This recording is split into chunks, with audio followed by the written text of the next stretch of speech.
Oh fuck! I'm so drunk. I feel retarded. I was looking deep. Just saying. Sometimes you get a knock on the head. You get special powers. It happens all the time.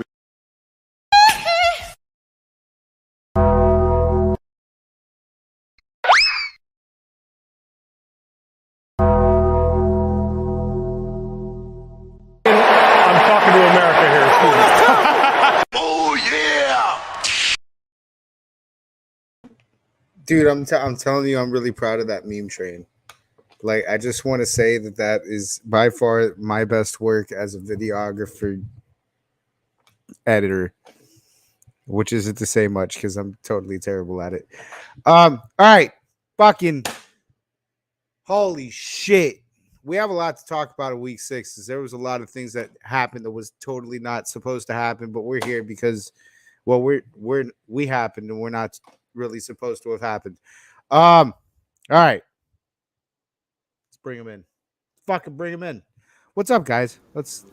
How you guys doing? How you guys doing? Another good week. Yeah, I've What's had a up? good week too. If you're a Dolphins fan and a Chiefs fan, He's a Falcon fan. Chiefs fan, He's a Falcons fan. We're not letting him Chiefs. off the hook. Chiefs fan.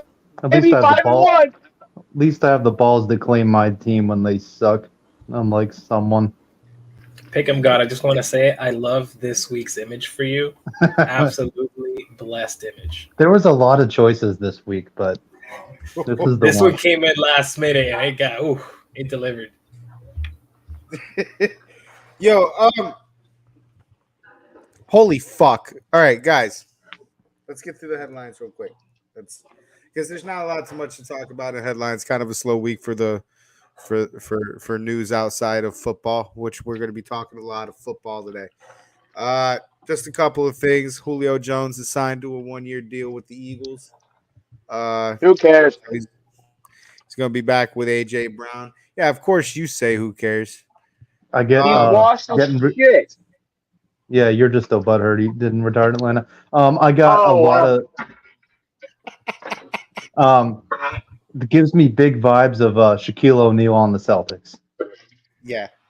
Oh, took the words right out of my mouth. Oh, you're just mad he didn't retire in Atlanta. It's practically fucking useless. You know what? Know what other time he was useless? The second half of the Super Bowl. Yep. No, he made that Anyway. amazing catch. He tried. Yeah, didn't matter. Yeah, he did try. Okay, come on, guys. Like that Super Bowl was so long ago. And We're starting early today. Yeah. All right. Rams quarterback Deion Kendrick arrested shortly after their win on Sunday for felony concealed weapons charges. Good job. Who? Good job. Deion Kendrick. Their starting cornerback is somebody's injured.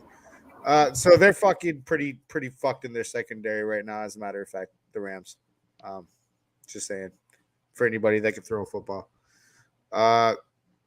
And lastly, Frank Reich will no longer be calling plays in Carolina. They gave that to Thomas Brown, the offensive coordinator, going forward, because Frank Reich sucks at making play calls, apparently. All right. Let's get to some injuries. Let's get to some sadness. Well, no, you know what? We can have some positive news for, me and Charles before we get to some sadness. Jalen Ramsey is ahead of schedule with his recovery. He's eyeing a return to practice this week.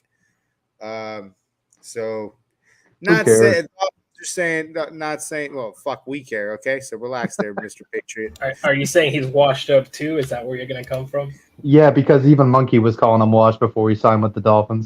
The moment he got signed up, revitalized. Yeah, the greatest thing ever, Smitty. He's gonna come back. You and have you guys no are idea worse. what the Miami Sun does for people around here. Okay. I'm gonna laugh so hard when you guys suck more when he's back. Anyway, so while he might be returning back to practice, temper you guys' expectations. They're going to gradually work him in, so it doesn't mean he's going to be coming in, anytime in the next couple of weeks. But that is a good sign going forward. All right, some good news, I guess. Good, bad news. We saw the thing that happened with Damian Harris during Monday Night Football. Bills are cursed. Good to say it was a neck sprain. Nothing more critical than that. So I thought he had a broken neck with the way they were acting. Am I allowed to mention on this show how weird the Hamlin mobile was? Yes, you can totally. Yeah, that was Bro, they that was retire. unsettling. That was unsettling watching that scene, and then they close the ambulance doors, and you see Hamlin in the back, and I'm like, I'm sure the intentions were good when they did that, but I didn't like it personally. It just seemed like, yeah, you cursed the team when you did that. Do you think like they had like a jersey retirement ceremony at halftime of a game and brought out the ambulance and unveiled it? Is that really the name of it? The ambulance? I hate it. Is that really the name of it? It is now. Demonetized, canceled, all the above. Oh yeah, we're canceled. I really thought you guys were saying ambulance. I really thought. Well, now we are. That's forever the ambulance. Anyway, so yeah, good news for them. Next spring. Anthony Richardson likely out for the season is what they're telling us in Indianapolis. The Bears, Justin. Yeah, it really fucking does suck. It's Minshew mania, and it's already, we'll get to that later. Well, that's just the curse of trading away Peyton Manning. Any single time they get a good quarterback, he's constantly hurt now. Yeah, so now they're going to run another guy into a fucking ground, make him retire early. The Bears' Justin Fields is doubtful with a dislocated thumb. So, what a bitch! Sorry about that. Jags' Trevor Lawrence day to day with a knee injury. I would expect him to play though. I don't think that one was as serious as they're saying on the report. He said today in an interview that he's optimistic to play Thursday, so probably playing. San Francisco's Christian McCaffrey day to day with an oblique injury. San Francisco is optimistic about that injury. Deebo Samuel day to day with shoulder injury. They're not as optimistic, but trending in the right direction over there with Deebo. Rams' Kyron Williams likely out with ankle injury this Sunday, so looking up backups for him. And I guess, do we have anything to add to that? Because that would be the key injuries right there. I missed anything? I'm sure I missed a bunch of people that I don't think are significant. So sorry about that. Sorry for your third string center that got hurt over the weekend that I didn't mention right now. All right, now that we got that out the way, let's get to some recaps because fuck, I want to talk about these games. That was a good week compared to last week. Ooh, loved it. Guys, for the first time ever on this show, we are going to have multiple games of the week because I couldn't pick one. I couldn't. This is unprecedented. We even had a vote, and it was tied because only 2 people voted. Oh, that my fault. I totally didn't even notice it come up. It was a real fucking race down to the wire, that vote. Anyway, but yeah, no, couldn't decide on a fucking game of the week. So we are going with 3 different ones.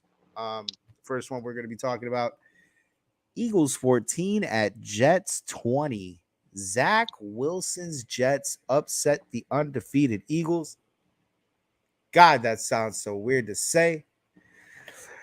Eagles player of the game is A.J. Brown with 20.1 points, 7 receptions, 131 yards. The Jets player of the game, Brees Lightning Hall with 20.3 points, 12 carries, 39 yards, 1 touchdown, and 5 receptions for 54 yards. Guys, why was this allowed to even fucking happen? This is the shock of the century to me. Well, no. This is like the first shock of like 3 of the century to me. I'm officially scared about the Jets, man. Man, I tell this to you guys every fucking week, bro. Defense. It's any given Sunday. No, this is more than that. No, it's not. No, it's not. The Washington Commanders did the same thing last year. Nobody expected them to beat the Eagles. Not at all. No. But this is more than that. This is an elite Jets defense and a Zach Wilson that's becoming a better game manager. He is not. What I tell you all about the Jets, man? Y'all need to stop dogging on teams that are good. The Jets are a good team. Stop saying they're bad. They're 500. What are you talking about? They're mid. Anybody expect them to be 500 at this point? Yes. Hold on, time out. Mr. Patriot, 1-5, bottom of the division. All right, the adults are talking. All right. Hey, PJ. Hey, PJ. You realize that I still own you forever. You're 1-5, but I don't even. You have no voice here. You have no power here. So PJ wants to do the thing where he yells over people already. Let me clue you in on something, PJ. Clue me on what? That you're 1-5? Trust me, I know. Okay, mister, I have to yell to make points and not let other people talk. Let's just calm down for a sec. There it goes again. Have a better record than the Patriots. Just let that settle in. This is when you can tell when someone is not good at arguing because they have to constantly talk over people to make a point.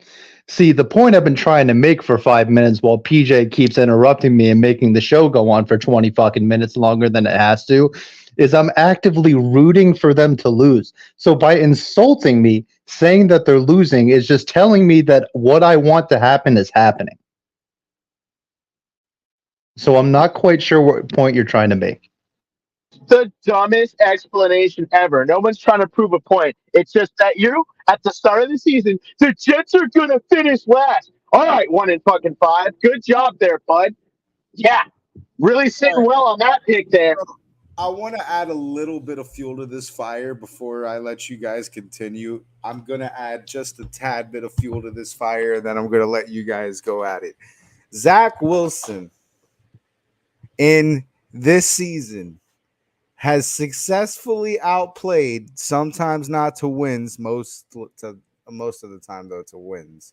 He has successfully outplayed Patrick Mahomes, Justin Fields, who else was in that category? Josh Allen. And he gets to face Tua a couple of times, so he gets a crack at him. And I think there's still Dak Prescott that he gets a crack at because we're playing the NFC South in this. Oh no, they got worked by the Cowboys. Oh yeah, no, never mind. That's right. He did get worked by the Cowboys. Also, not to mention that might be a telltale sign for you Cowboys fans that Dak Prescott isn't a top-rated quarterback. Just saying, Zach Wilson seems to have the top of the echelons number for no fucking reason. It's like whenever he plays a guy that is significantly better than him, he turns into Joe fucking Namath. Well, I don't know if all these guys have hot moms or something, but why do we tend to forget that football is a team sport involving he's not outplaying anybody. He's not outplaying anybody. He's just not losing them the game. Sport. It's a team sport that involves 55 guys and a bunch of coaches. It's not Zach Wilson. It is not Zach Wilson. I agree with that. But he's gotten to the point where he doesn't completely sabotage. He's not Desmond Rittering the entire Jets organization. Let's just put it that. Well, they're not putting him in position to do that. They're not letting him do it anymore. They're just hand the ball off, kid. Yeah, don't play failed hero ball. I'm gonna look up other games, but let's just get to the Chiefs and Jets. We'll do the Chiefs. Well, I just want to say this is more of a red flag of the Eagles more than a prosperous win for the Jets. This is bad. This means you can't. It means you can't play top tier defenses. Well, it's shown that it looks like no team has been able to do it because I mean the Bills struggled, even though that's a division game, and Patrick Mahomes struggled, and their offense against that defense. So the Jets defense is just looking like monumental, really. I'm gonna throw my "go home, you're drunk" out here right now. Oh But my everybody God, not even should on be that fucking segment. concerned. Jesus, okay. Everybody should be concerned about the Jets making a playoff run. Because if Aaron Rodgers comes back, get fucked. Yeah, that team with Aaron Rodgers is very scary. Just now thinking, like now that you look back 6 weeks in, and we expected them to be 0-6, and after Rodgers went down for 4 plays, you think, oh well, they're dead, write them off. And now they're still there, they're in the hunt, and if they can keep that going, if Zach Wilson can keep getting even just a little bit better, and or just managing these games, and now it looks pretty scary. Towards the end of the season, you think the Jets are done, and next thing you know, you get an Aaron Rodgers fucking bomb, and now every team in the postseason is panicking. Yep. No, what'll happen is they'll have slight hope. They'll be one game out in the last week, and they will find the most moronic way possible to lose to New England in week 18. That's exactly what's going to happen. I don't know if I can take. I can't take your takes anymore, Mr. 1-5. No. I think he's right. It's the AFC East, and these things happen. It is very typical. It's the Jets. It's still the Patriots. You can't take my take seriously. Brandon's promised me a lot of things this year, and he's been hella wrong, so I'm not taking him serious. Oh, yeah, let's just not talk about your picks record this week then, if you want to talk about things that were wrong. All right. Let's not talk about picks records because you're not exactly in the correct place you're supposed to be to talk about that right now. Actually, I'm in a great place to talk about that right now. We had a good week. That's it. No. I don't think we had great weeks. Oh, we had a good week this week? I figured I'd bomb the bench after all. Oh, yeah, you sucked. No, all of us had good weeks. Technically, he had a way strong week. Oh, this week? Yeah, you sucked. Oh, it doesn't matter. I'm still close to Monkey. None of you are ahead of me. No, you actually took me this week. Oh, so I'm in the lead. So shut the fuck up, Peter. Shut up. That was the other reason I didn't want to give you that one, Brendan, because technically, as totals go right now, PJ is in first place. I am the pick of God. Yeah, he's the quarter season champion. Crown him. Hang the banner. Next game. He ain't wrong, bro. There's a lot of season left. All right, let's get next game. Oh, God. 49ers 17 at Browns 19. XFL MVP PJ Get Fucked Walker leads the Browns to win over the fucking undefeated and seemingly unstoppable 40 fucking Niners. And that Brock Purdy noise is pretty loud right now. Oh man, I don't hear Paul Heyman today. Christian McCaffrey was the player of the game, which is interesting because he left, I think, in the third quarter. 14.2 points, 11 carries, 43 yards, and 3 receptions for 9 yards and a touchdown. Browns player of the game was Kareem Hunt, 16.1 points, 12 carries, 47 yards, 1 touchdown, and 3 receptions for 24 yards. By the way, everybody who doubted Kareem fucking Hunt wasn't going to end up winning RB1. Just saying. So that is true. I did drop him in sleepers. So, yeah, all you fucking fantasy geniuses that somehow knew how Cleveland was going to do their running backs, if they went out their fucking way to go and get the fucking guy they cut in the same season, they were going to fucking start him eventually. Get the fuck out of here. Anyway, let's get to this fucking game because the Browns. Oh, my God.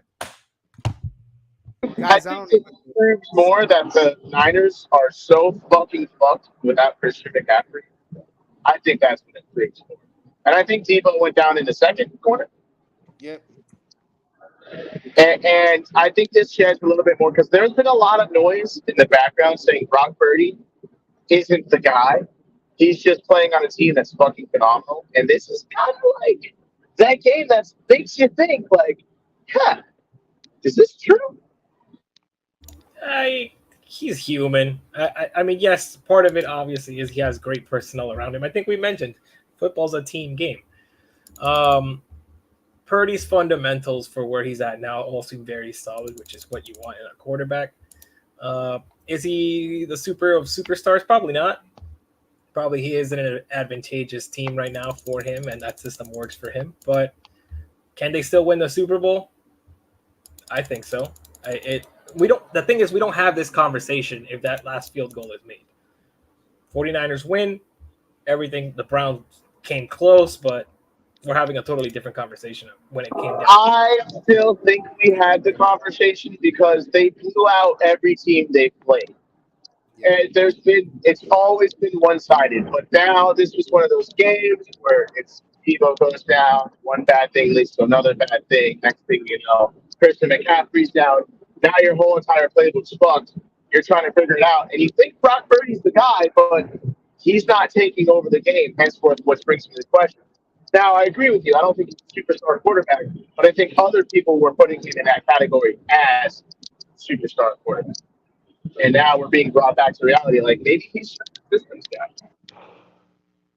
Well, it's why like anytime there's a quarterback doing well in a Shanahan offense, people don't want to give him credit because he's just throwing to wide open people. And as soon as there's not wide open people, those quarterbacks and all the Shanahan tree, they tend to not do well. I agree. So let me ask this then. Was anybody hurt on the defense? The defense played well though. I mean They played well. They did their job. They did their job to an extent. You got to keep. First off, this game shouldn't have been close. PJ Walker shouldn't have been able to fucking do anything against this defense. Well, I like to say I beg to differ on that because this happens week in and week out. I pay attention to this a lot. Coaches scheme against players. That's their job. Now you get a random guy you do not expect to starting. Your scheme is out the window. You know how this guy's going to throw, who he's going to throw to, how he's going to play, how they're going to set up with that specific guy in. And it throws everything off the defense's plays. It throws them off. So for what they knew, they did a good job. Yeah, and it really was just that fucking kicker choking, which, side note, he had 21 of his family members there in attendance there that day to watch him choke that kick. Another side note is that he was a top 100 pick. What? He was a really good college kicker, like record-setting good. Let me ask this. Are we hitting the panic button on the 49ers? Does this Hell no. Not even close. So It's just going to show. Well, the thing is that concerns me about the 49ers is that they're so driven on pieces that if one of those pieces goes missing, shit goes downhill. That's what concerns me about 49ers. Well, it wasn't even just one. They lost half of them. So it just seems like every time one of the key positions gets hurt, things don't turn out well for the 49ers. It seems like it's a trend now. How do we feel about the Browns here? About the same. The Browns. Good defense, shit offense. No opinions changed here. Yeah, I think the Browns just dogs. That's it. They're scrappy. They're part of that AFC North. You can't just write them off anymore, and they're probably not going to be great. But so we can say that they're just the Browns when it's a team when it has a really good defense and a meh offense, but that doesn't apply to the Jets. Okay, next game. Love it. All right. Cowboys 20 at Chargers 17. This one was wow. Cowboys sweat one out with the Chargers on Monday Night Football. There is a little bit of tidbit information I want to give out here that our boy Will Schefter gave us about the Stephon Gilmore clenching interception. Justin Herbert threw his 13th career interception in the fourth quarter of a one-score game. That's 5 more than any other quarterback in the NFL since entering the league in 2020. So, He's built for the with, Chargers. He's perfect. with that, Cowboys player of the game was Dak Prescott, 24.88 points, 21 for 30, 272 yards and a touchdown, and 7 carries for 40 yards and a touchdown on the ground. Chargers player of the game was Keenan Allen with 21.5 points, 7 receptions, 85 yards, and 1 touchdown. Thank God he got 85. That was like just barely what he was asked of for underdog. That doesn't matter because everybody else fucked me on that ticket. So yeah, Cowboys need another star receiver. True. I agree with that. I agree with that. You can't put everything on fucking CD Lamb, dude. You can't expect CD Lamb to do everything. I think CD Lamb is a top receiver, top 10, but he's not top 5. Does that make sense? Yeah, I agree with that. And you can't expect him to do every play all the time by himself. It's not going to work. I think getting rid of Amari Cooper was the dumbest thing the Cowboys could have done. I think that was a great 1-2 punch there, especially when in situations like this where you get into a dogfight. You can actually have another guy to throw to besides one guy instead of forcing everything to CD Lamb. Because I feel like a lot of the crazy thing was on that ticket that I was just making a joke about. I had Justin Herbert taking 2.5 stacks because I thought Michael Parsons was going to go off, and it ended up being like reverse. I think Dak got sacked 3 or 4 times, and every one of those sacks that I watched, it feel like he was just trying to stretch the play to get CD Lamb fucking open on his route. He wasn't even bothering. Exactly. Well, the Cowboys move the ball really well. Their red zone offense sucks. They need to figure that shit out. Like between the 20s, that's why they need another guy. well, they need to start using Jake Ferguson more. Is what they need to do. They got a fucking big ass tight end who catches the ball really well, and they don't throw to him in the red zone. And their running packages down there suck, which doesn't make any sense because you have one of the best O lines and one of the best running backs. Just run the ball. I don't get it. Mike McCarthy's an idiot. I agree with that. Something else I super want to say is Justin Herbert with the game on the line needs to get better, and he needs to get better quickly. I don't blame Herbert. I blame coaching. I think this coach should have been fired fucking weeks ago. This guy sucks. Last year. Yeah, because like think about how many games so we have this huge sample size of Herbert with the game on the line because his fucking idiot coaching staff keeps putting him in that situation every game. Every game. I agree with, but listen, idiot coaching is gonna happen, and shit calls are gonna happen, and bad things are gonna fucking happen in a game all the goddamn time because this is the sport of football. No, this is worse. These are the Chargers. The game being on the line, and Justin Herbert, there's a lot of credence in what you guys are saying about the coaching staff, but when the game's fucking on the line and it's time to make a motherfucking play, and you fucking undercut Keenan Allen for an interception, like that's, and he does that off. Justin Herbert is deadly accurate as the game goes on. And not deadly accurate, but he's accurate enough to keep the fucking passes ahead of his fucking receivers, hit him in stride. And he's got a great fucking downfield bomb. Like Justin Herbert can fucking put it up there. But game on the fucking line, he needs to make a fucking throw. That throw is always off. Always off. It's either over or under. And it's 9 out of 10 picked off or in the dirt. And that's got to stop with the narrative of Justin fucking Herbert. Yeah, but like he's not in that situation if every single game they get stopped on 4th and short in the red zone once or twice and they end up needing 3 points at the end of the game. Every fucking game. Why don't you just take the points, bro? If you know your quarterback has the tendency to throw a pick on the last drive, maybe you should take all the chances at points you have. Yep, I agree with that. Sounds like another coach in Atlanta. We'll get to that. Yeah, no, I fucking completely agree.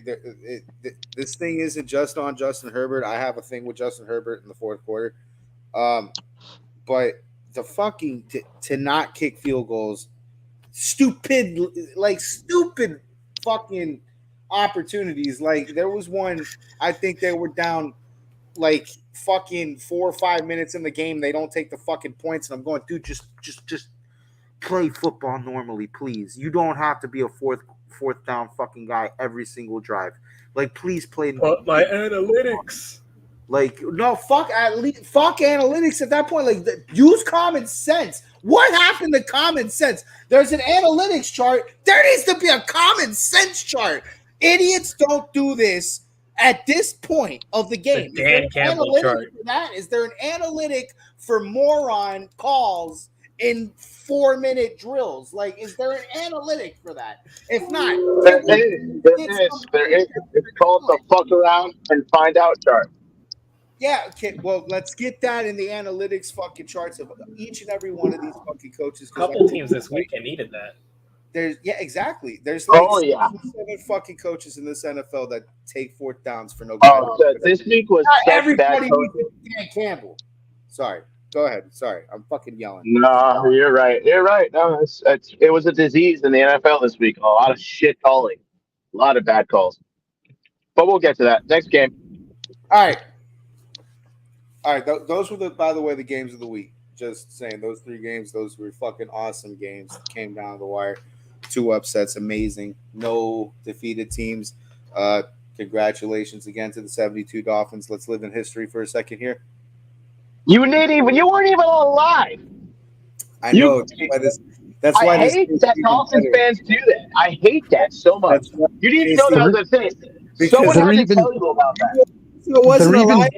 It's a meme at this point. I wasn't alive for fucking most of the bottles that fucking I drank. I wasn't alive for the wine that I drank when it was made. I wasn't alive for the whiskey when it was made. You know what? Some things are just fucking aged beautifully. And next game. Next game. They even do this shit when their team's good. That's the sad part. Like, you guys were living in the past because you sucked. Now you're good. Why the fuck are you still doing this? I fucking love that record. Anyway, I'm pretty sure it's like a meme. It's a meme. It has to be at this point. It has to be mentioned. At this point, it's a meme. It's like the Rick Roll. And then everyone's like, how do you keep mentioning this? It's because we got to. It's not. We honestly bring that record up now because we understand that it pisses the rest of the league off. So, all right, Broncos 8 to Chiefs 19. I need to talk about this game. What the fuck, Kansas City? Okay, why was that so hard? Anyway, Travis Kelce was the player of the game. 21.4 points, 9 receptions, 124 yards. If any fucking one of you sit here right now and tell me some bullshit about a divisional fucking game, I'm going to explode. It was a divisional game It was a divisional game on a short week against the Broncos. If you know that they're not going to score a lot of points, you can just keep running the ball, not get anyone injured, and win the game. I don't see a problem with this game whatsoever. I see a huge problem with this game. I don't know why. What problem do you see? Fourth quarter. What do you see a problem with this game? There's no problem. Just because the Dolphins dropped 70 points on the Broncos doesn't mean they're not an NFL team, Monkey. Yeah, no. If you don't score 30 points within one quarter, you're a fraud, according to Monkey. He's like a college football guy now. Hell yeah, dude. Listen, it's not just that though. You threw picks to him. Yeah, he knew I got this shit in the bag. Let me just workshop some shit. Try some shit out on these fucking special ed motherfuckers over here in Denver. Nah, you bailing them out. I'm not letting y'all. I'm not sorry, Kansas City. Listen, I love y'all most days. I'm not letting y'all fucking with. PJ could try to pretend because he's on your bandwagon, and Brandon has to sit here and say something for entertainment. But fuck y'all, Kansas City. Why that score wasn't 100 to fucking 3? I'm very concerned. So what happens when Kansas City comes and beats the shit out of you guys? Yeah, I was just gonna say, clip it. Are you guys fucking frauds? Do they come and wreck your shit? Just curious. Listen, it's. You're putting that juju out there. I'm warning you. Let me say it to you like this. Just like the Bills are frauds. Yeah, you're putting that juice. Just careful with your words, Monkey. Careful. Going to come at every team on this schedule with full fucking fury, and they better be fucking on their A game because if they're not, we're beating them. Just like you. Yeah, that's why you. That's why they won in a one possession game against one of the worst teams in the league, New England. Yeah, all the might and fury. There you go. Yeah, that's a good point. Yeah, monkey divisional games. It's a thing. Yeah. All right. So fuck. So Monkey just proved my point. Good for the Commander, I guess. I'm telling you, be careful with Now the I'll words tell there, you, but Listen. they'll probably whoop them at Kansas City. Was that right? Was that at Kansas? Or was that in Denver? No, that was in Kansas City. That was in Kansas City. Oh, that feels a little suckier. But what? All right. Yeah, man. Point stands. You got that poor fuck. You let fucking Taylor fucking Swift in that goddamn fuck. You know what? Maybe. Never mind. Maybe I do have to let Kansas City off the hook. Could be conspiracy. That was the least I've seen Taylor Swift on camera since she started attending football games. Yeah, they did us a favor by not scoring 20 touchdowns. All right, Kansas City. Maybe you get a reprieve, which is fucking crazy because never mind. Proud of don't ever come at my Chiefs like that again, bud. Okay, buddy. We've got plenty of show left here. All right. I know you get confused with the red teams, but that's not your red team. don't come at my Chiefs like that again, bud. Okay. You guys haven't read the podcast notes, but it's okay. Anyway, no one does besides you. Yeah, I was gonna say nobody does besides you. It's fine. Somebody on this show needs to be fucking organized over here. Ravens 24 and Titans 16. Justin Tucker puts on a fucking kicking clinic for the soccer-loving fans in London. 6 fucking field goals. Thank you very much. Hot take: Odell Beckham Jr. sucks. Washed. Cut him. I think he's already hurt again. I don't know if that's such a hot take. Anyway, I wouldn't say cut him, but yeah, maybe the cut him part is kind of spicy. Cut him.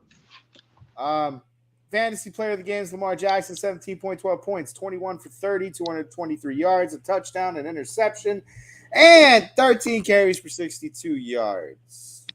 I mean, his game was it was kind of entertaining to wake up to. I'm just hyped that the London fans finally got to watch something good for once. It looked like the Ravens were just going to steamroll the Titans in the first quarter, and then they didn't. But at least they got to see. But Lamar did some fucking crazy shit in this game, so at least London actually finally got something entertaining for once.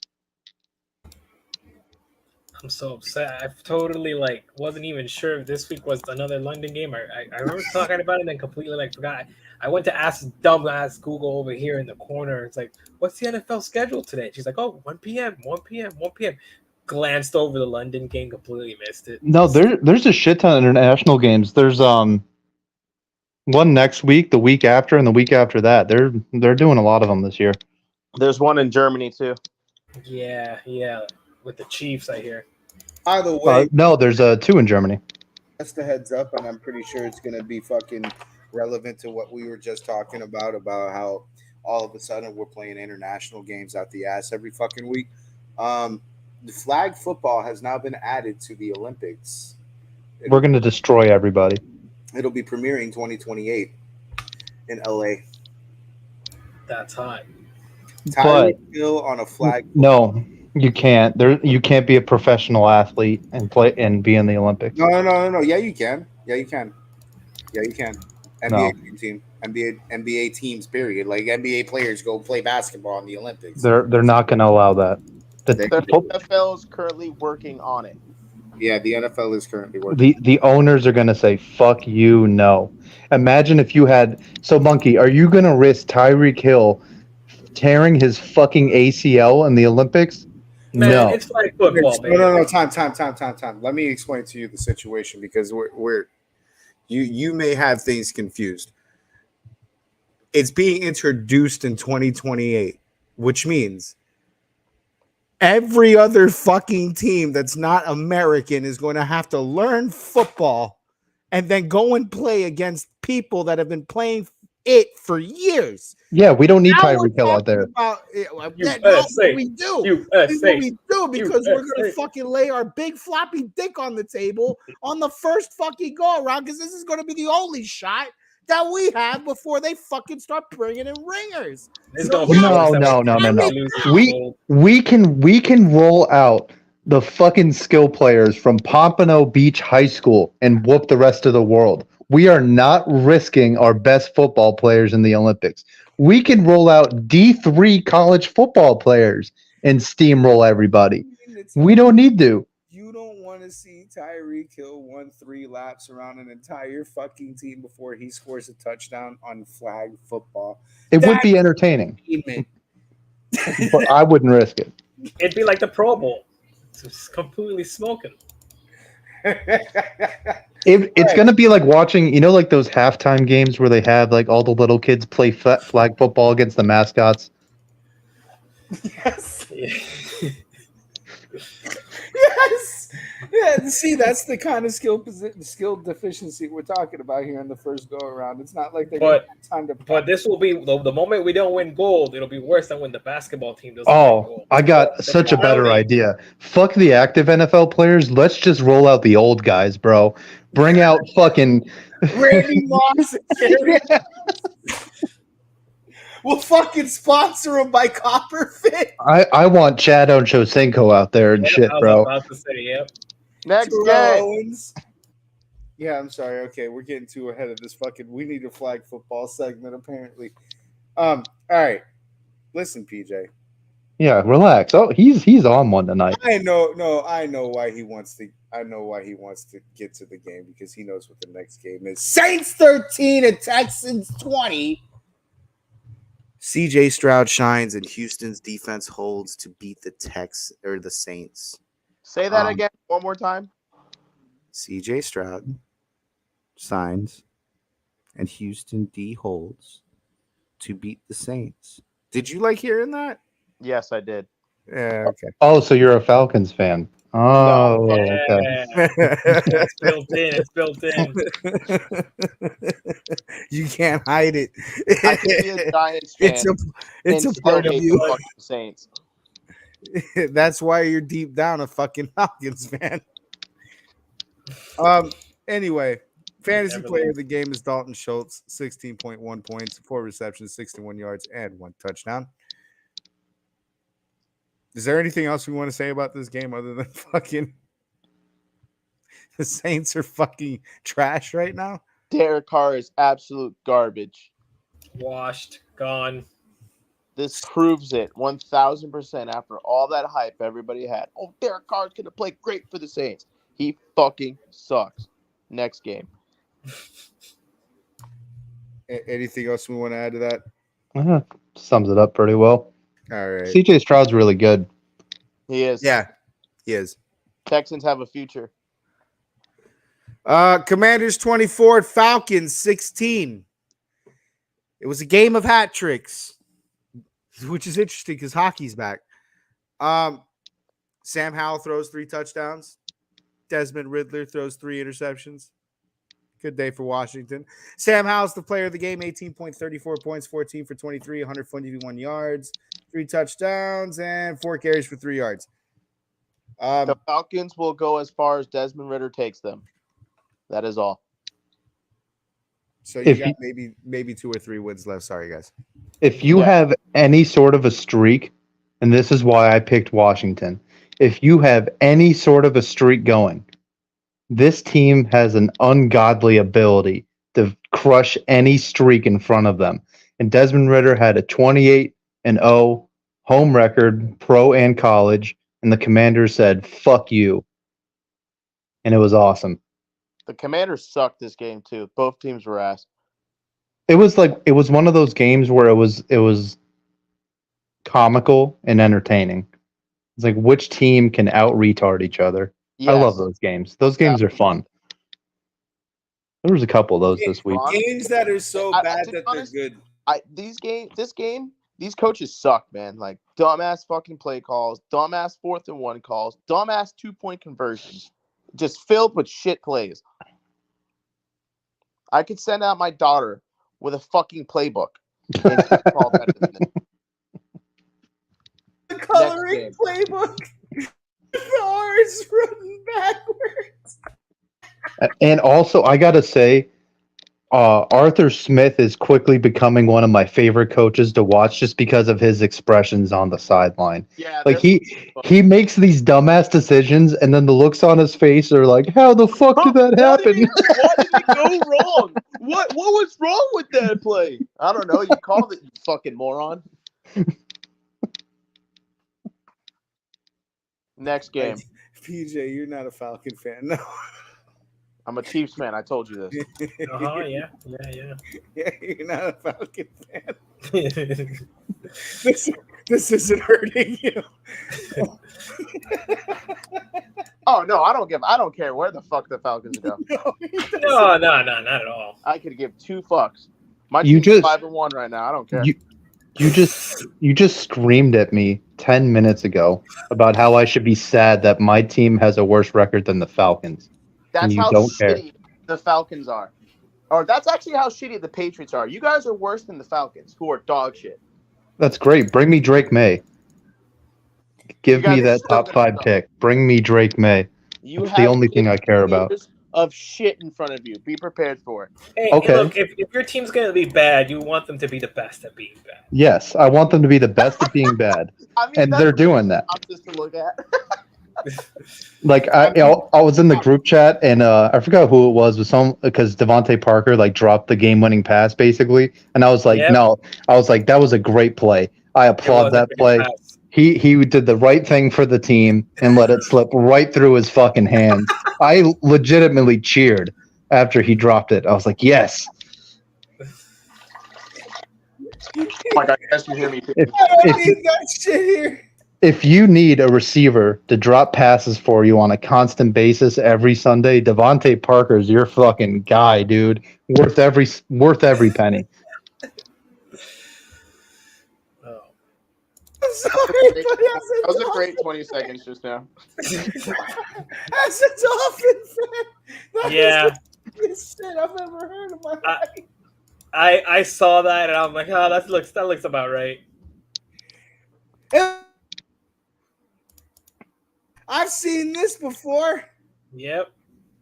But for the purpose of tanking, that was great. Oh no, he's perfect. I'm just kind of pissed that we left Nelson Aguilar go, because then we would have had like the fucking worst hands ever team.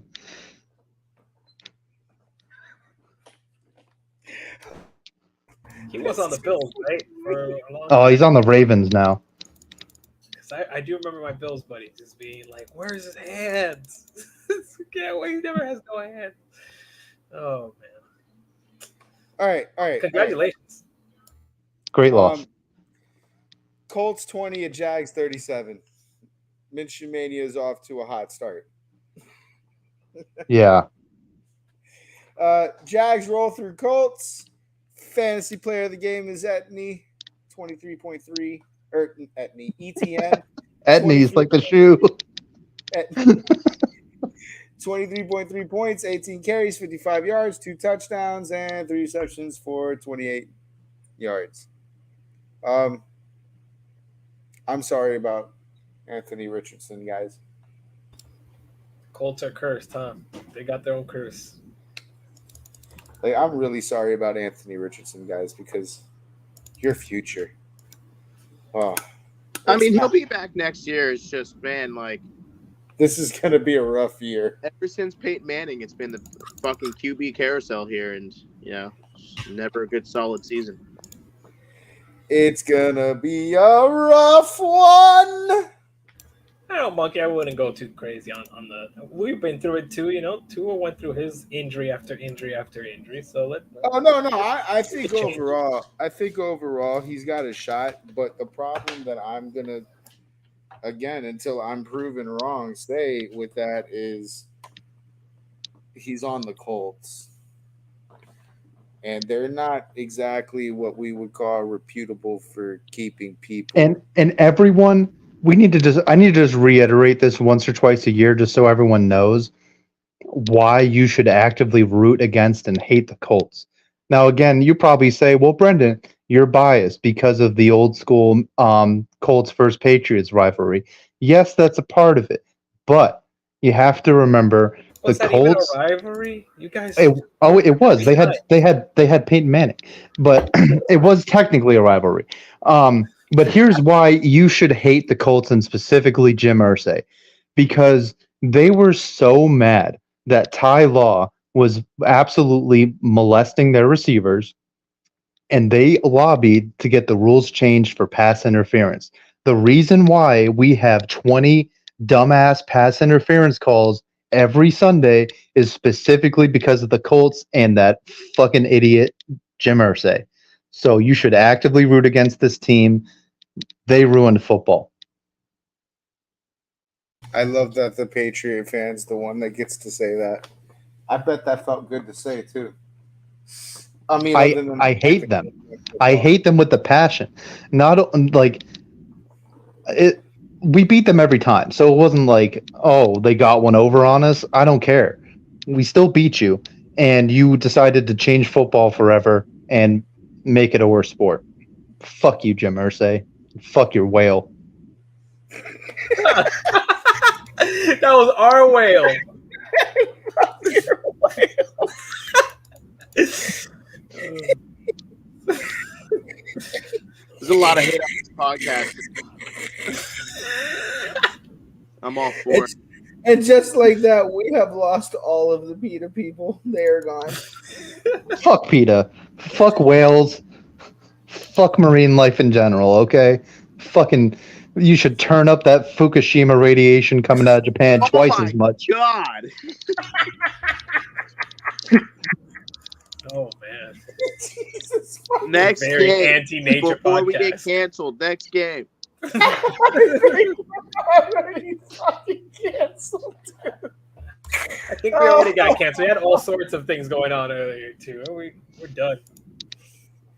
Oh fuck, dude. I'm sorry. We need to clip that. That was great. And fuck your whale. All right. Seahawks 13 and Bengals 17. Bengals have huge D. And it comes up late against the Seattle Seahawks so they can keep their lead and their victory in check. Tyler Boyd is the player of the game. That's something I haven't said in I think the whole season. 16.8 points, 7 receptions, 38 yards, and a touchdown. So somebody else besides Jamar Chase did something. It wasn't much, but they did something. Poor Seahawks. Anyway. Yeah. How are you feeling about this one, guys? The Bengals are like, they're doing the same fucking thing they do every year. They're finding like these little dumb ways to win after their 0-3 start, like they do every year with Joe Burrow. And they're just having ugly wins, probably going to sneak into the playoffs. I feel like they're going to figure it out. I agree with that assessment. I think the Bengals are all the way back. I think they, righted the ship. Granted, this isn't exactly one of those games where we're going to be. And the division's still up for grabs. Like, it's so close. I wouldn't even rule them out for the division yet. Yeah. Yeah, because that division is contentious. As far as the Seahawks are concerned, I mean, it really sucks to not see them get this one because I feel like they could have gotten it. They should have been able to. They're one of those stuck in purgatory teams. Like, they need to make up their mind. Like, either be really good or suck.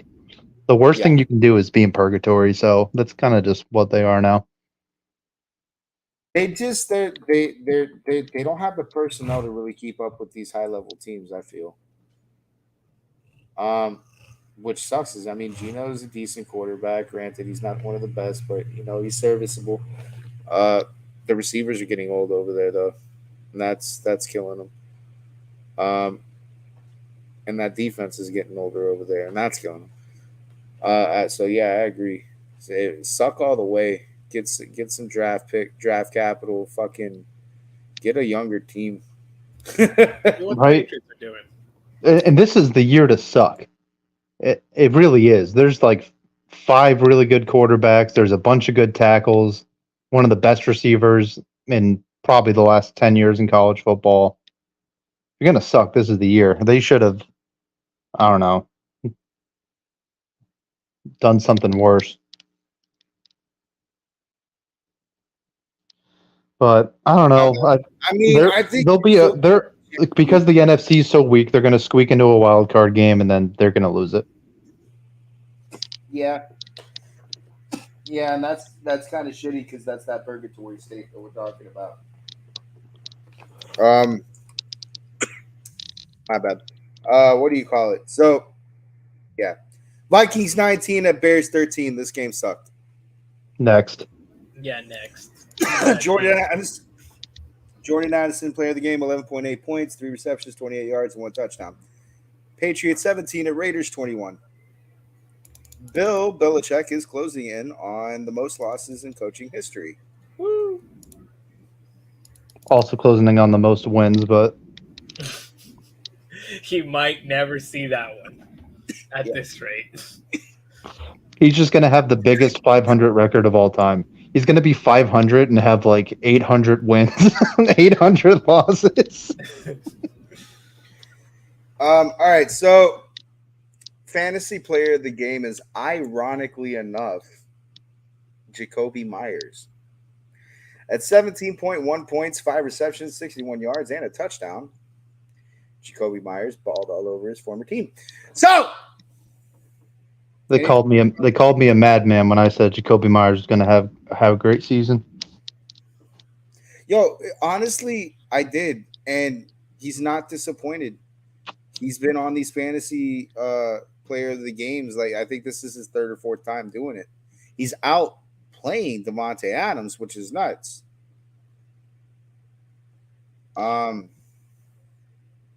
It's a symptom of like he was a really good player on a shitty team, and so his production was bogged down because he was on a shitty offense. Other than that, on the other side of the ball, the Patriots,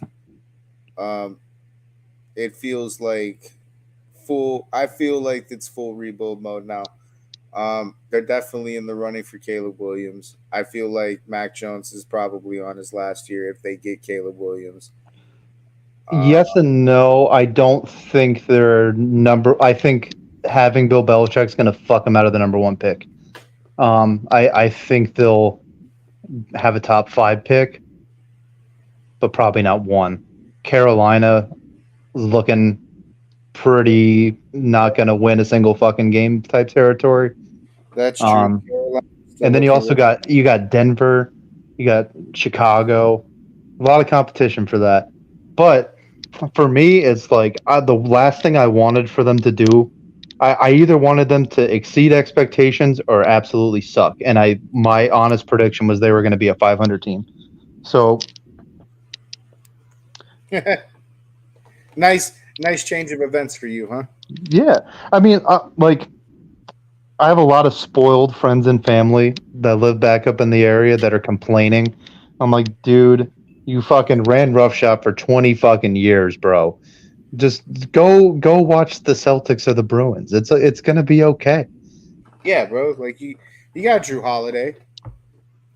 You get to see they have a fit for a fucking season because they didn't get Dame Lillard. Like, things aren't exactly terrible in Boston, all right? No, it's just the cycle of Boston sports is you'll have 2 really good teams and then the other 2 suck. And the Patriots were on the really good for a very long time, and now they're not. So you got to embrace the suck. Embrace the suck. Root for Devontae Parker to drop passes. You'll never be disappointed. That's true. No. You're not escaping your fucking preseason prediction. Oh, the Patriots going to finish 3rd. No, you're not escaping that. I'm going to let you have that for the entire fucking season. I'm going to be on your ass. All right? Thank you. Oh, no. I'm so scared. I have to listen to PJ yell at me, even though he already would yell at me anyways. Mister, the Jets always finish last. No, I told you, your dumbass Patriots suck. Bill Belichick's going to explode. And Mac Jones is going to be put on a firing squad. It's over. Patriots fucking suck. You're telling me things that I want to happen. Like, yes. No. You weren't singing this tune at the start of the season. Oh, the Jets are always the good. You were very adamant about it. I'm going to rub it into your face every fucking week after you guys lose. You can't escape it that easy. Fuck that. You're like having an argument with me right now that you're like, oh Because yeah, you're hey trying to sweep it PJ, under the shut the rug. fuck up for You're trying 5 to get all these seconds. people to agree Shut with the fuck up you. for No, 5 you're trying to seconds get and all let these other fucking people people to talk. agree with you Jesus when you Christ. were fucking at the Oh start my of the season God, this running your guy. fucking He mouth doesn't know going, how to have a Patriots conversation. third. He's just gonna We're keep rambling the like fuck on. we're capable of winning the division. Oh No, my you God. fucking I No, forgot when the that. fuck did I say they were Don't think I capable of winning forgot the that division? fucking shit. Don't you dare I try to get these fucking people I to never forget said that that. shit. Because He's I just remember. lying. I remember. No, I never said that. I never No, said that now the you got a Patriots would backpedal win the on your shit. division. Oh yeah, When the we can fuck finish did I second. say that? We can finish second. No, you're gonna finish on the bottom of the fucking barrel, the bottom of the AFC. You fucking bot. Don't think Okay, I are you forgot that done? shit. Are Don't you think I done? forgot. Am No, I just am I know am that I I allowed don't to talk forget. for 5 seconds? Mute Just know him. that I don't forget. Monkey, please mute him. Because I'm not allowed to talk when this guy opens his mouth. He's having an argument with me right now. It's like basically if I went up to Monkey and I said, "Oh, you have $1,000. I'm giving you $1,000, you fucking loser. I'm giving you what you wanted." You think sweeping it under the rug is gonna make it go away? What am No. I sweeping under the rug? I don't understand. I never said they were going to win the division. I said they were going to be You were mid, running and I your hope they mouth, suck. talking hella shit about the Jets, talking hella shit. What? Oh, I the was Bills not might wrong finish about the underneath us. Jets. The Jets suck too. The Dolphins might finish underneath us. Oh yeah, we're definitely not When the the worst team in fuck the did I division. say that? This I is did your never said fucking that. word on the first two podcasts that we had. No. You Okay, running find your it. fucking mouth. Find it Think and I prove it to forgot? me. You think I forgot? You might get monkey fooled. You might fool Charles, but you don't fool me. Nah, you guys are No. fucking garbage. Don't try to sweep it under the rug and join the I'm bandwagon not now. sweeping You're any. trash. Oh my God. I always said from the beginning of the preseason that the Bills were going to win the division. The Bills were going to win it. That was my take the whole fucking way. And for some reason, because you just like to argue and scream at people, you're thinking like, "Oh, I'm rubbing it in his face." Oh my God. I'm telling him obvious things that he already wanted to happen. Oh no. At least I got something out of sucking. It's not like I'm a Falcons fan where I had to suck for absolutely no Chiefs reason. fan, thank you. Yeah, okay. Well, if we're going to bring up the Chiefs, let's just bring up the fact that Tom Brady owns your team and you could never beat Brady. Super Bowl champs, thank you.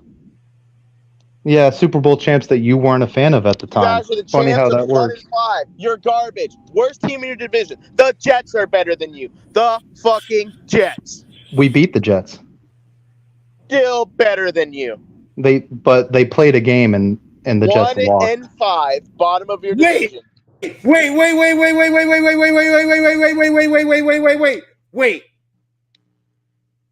Does that mean that you agree with the fact that even though the Patriots beat the Jets, that the Jets are better than the Patriots? So a team can beat a team and that team still be better than another team?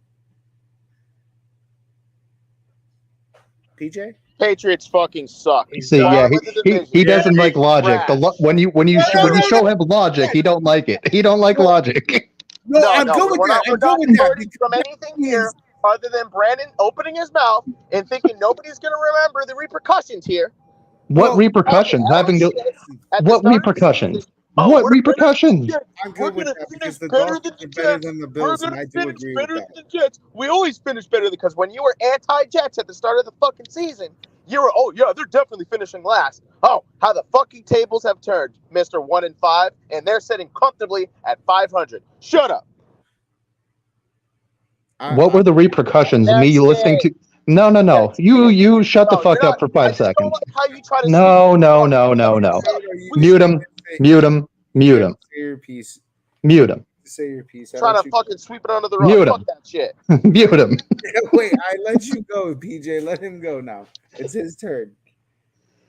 Oh my God! But oh my God, dude! Just let other people fucking talk. It's not the fucking PJ show. Jesus Christ!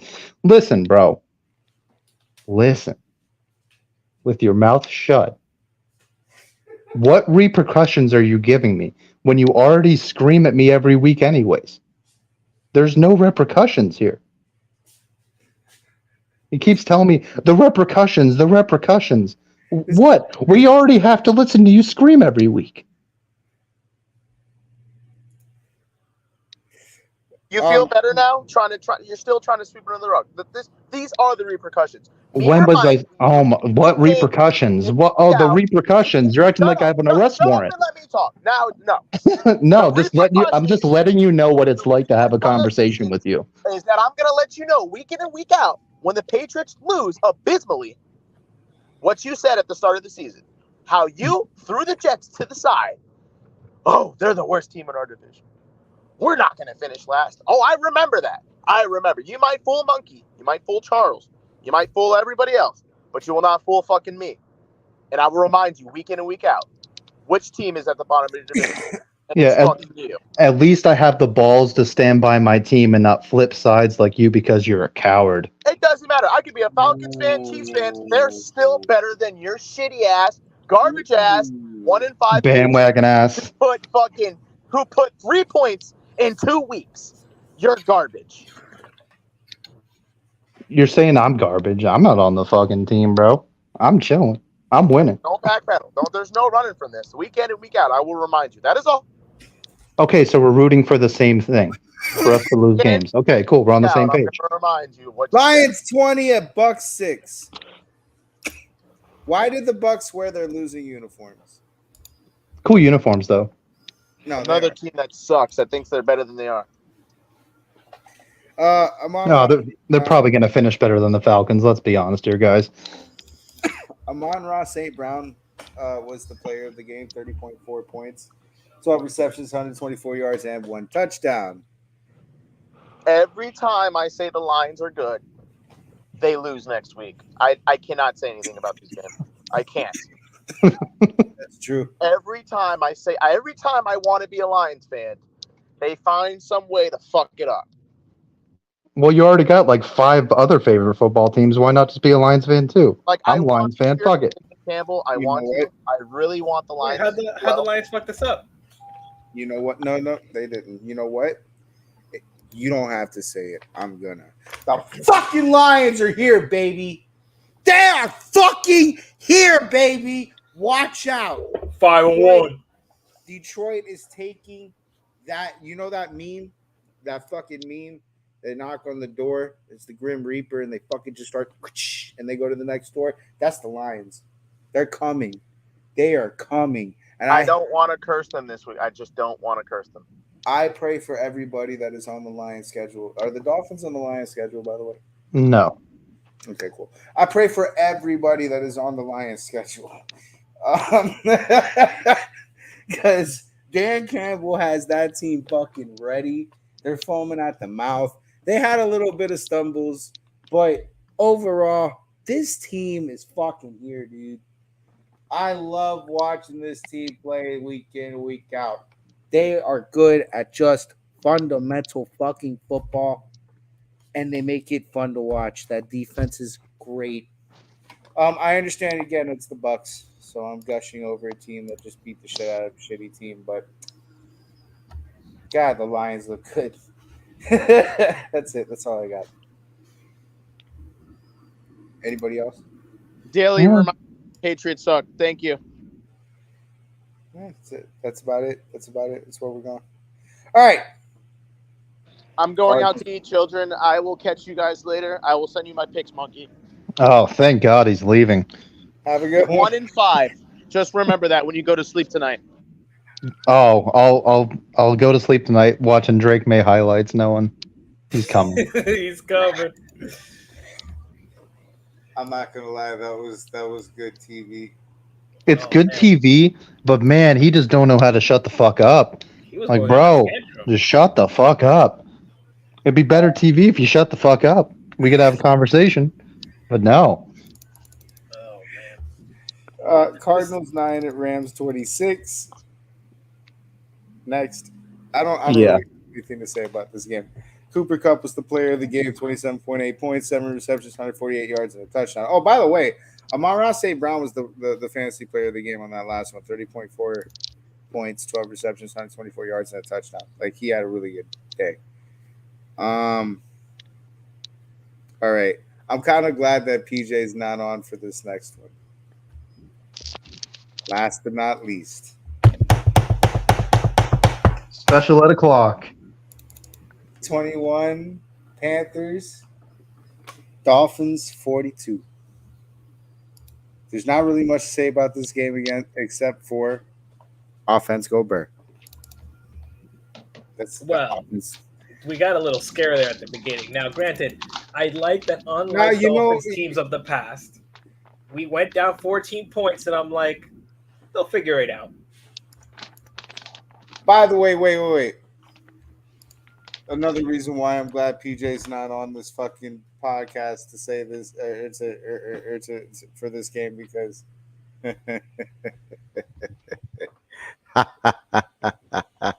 you don't get to contest me. This motherfucker came to me on a Friday night, had a great night with me, had a blast. We were hanging out. And then at the end of the night, as he said goodbye, he said, have a nice night. I'm going to see you on Tuesday. Can't wait to see the Dolphins lose. He tried to jinx me after a great night. After a fucking great homie hangout, he tried to jinx me. And he thought that it was going to work. But on the way to this game, because I am a season ticket holder, I saved a little kitten in the middle of the road on fucking Oakland Park. Well, just who the fuck's gonna know where that is? In the middle of a street with cars going by it and over it. Little kitten, like little baby kitten, probably like 6 days old, just sitting in the middle of the fucking road. I was like, stop! Gonna grab the kitten. Grabbed the kitten. Took it to my fucking brother's house. Kitten got a home, by the way, later. It's my brother's home. But that took that ate up like a whole. I didn't get to the game until like midway through the second quarter. So karma points 1,000,000. Totally unhexed that fucking jinx. Fuck you, PJ. Can't get me, motherfucker. I will find a burning house with a family of 4 to fucking pull them out and save them like I'm some fucking firefighter for the Eagle game. Don't fucking worry. I have the firefighters like fucking radio hacked. I'm ready and waiting to be a superhero because I know about the Eagles next week. So, hey, fuck you, man. You can't do that shit to me. I'm unjinxable. Thank you for your sacrifice, Monkey. Yeah. Thank you. Just because it was looking bad, you come in, and instantly everything turned around. That was on you. You're the 12th man there. And you know what? This is you know why I'm on the team, Brendan. This is why I'm on the team. No, I'm going to validate your point. You know why? Because like my whole thing was like the Patriots are going to be mid, but I want them to suck was like my whole thing through the offseason. During the offseason, I saved 4 kittens from a dumpster and found all of them homes. And now they're finally embracing the suck. I was like, after the last 2-3 years of being mid, I'm like, we just need to suck. And then I saved 4 kittens. And if the sacrifice that I have to pay is listening to PJ yell, which he does every single week anyways, I'm fine with it.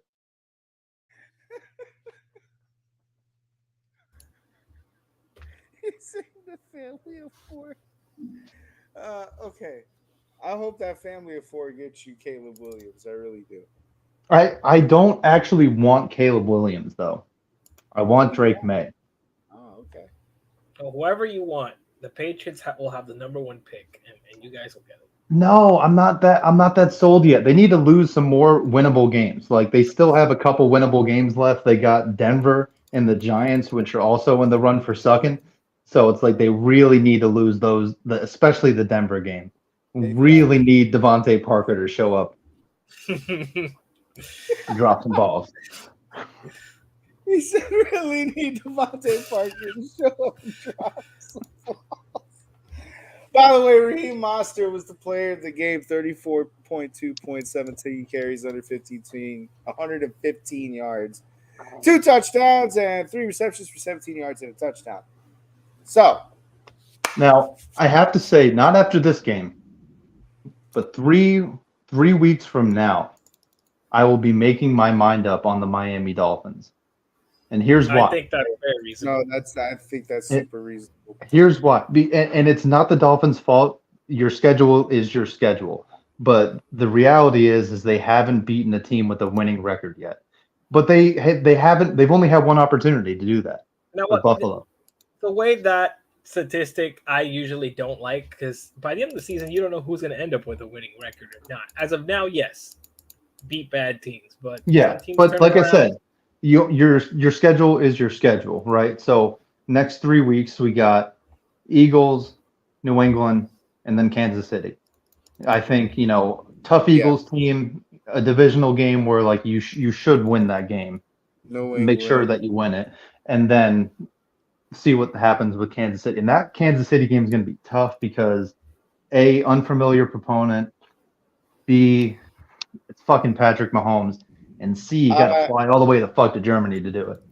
So I have another huge, and I was going to bring it up at the later UFA, but since we're on the topic, huge misadvantage for the Dolphins. Potentially. I don't know if but it's potentially with the way everything has been going with the international games. The turf they play on is not friendly to our fucking players.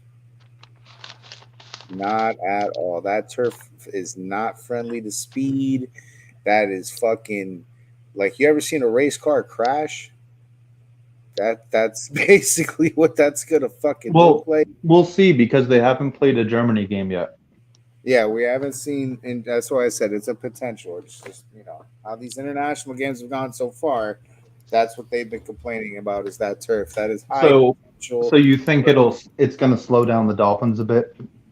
Not just slowing down the Dolphins a bit, but there's a high potential for high risk injury like that.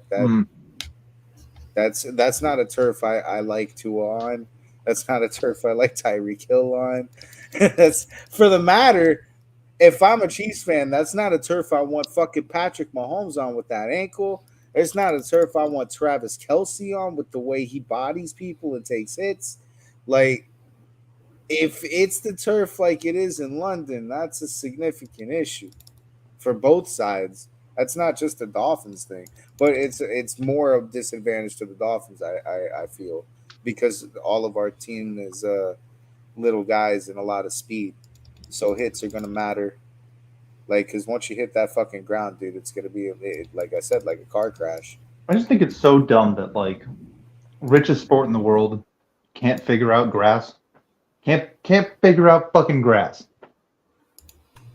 And on top of that, like, the soccer players over there, they don't even fucking play on that shit. No. And they're bringing the World Cup here, as you guys know. I mean, I'm very excited. I'm going to be going to a game in Kansas City for the World Cup. And, like, fucking all these teams or all these countries coming in for the World Cup are demanding grass fields in NFL stadiums, and they're giving it to them. But they won't do it for their own fucking players. That's what I feel like. I just don't understand it. I don't understand. The MLS does it too. Like, they don't let them play on fucking turf.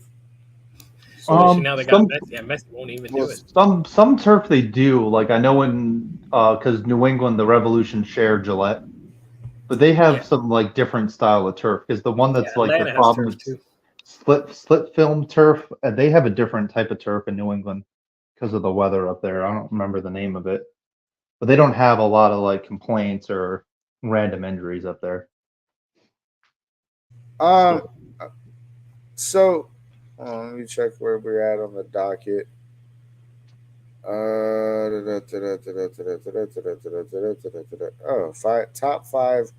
Top five quarterbacks as of week 6. No, sir. We are missing one very important game still. No, that's it. No, sir. Which ones? Giants at Bills. Oh, yeah. Oh, Giants at Bills. That's a game of the week on its own. I didn't even have that on my fucking. Okay, guys, I think I figured out Josh Allen. Okay, go on.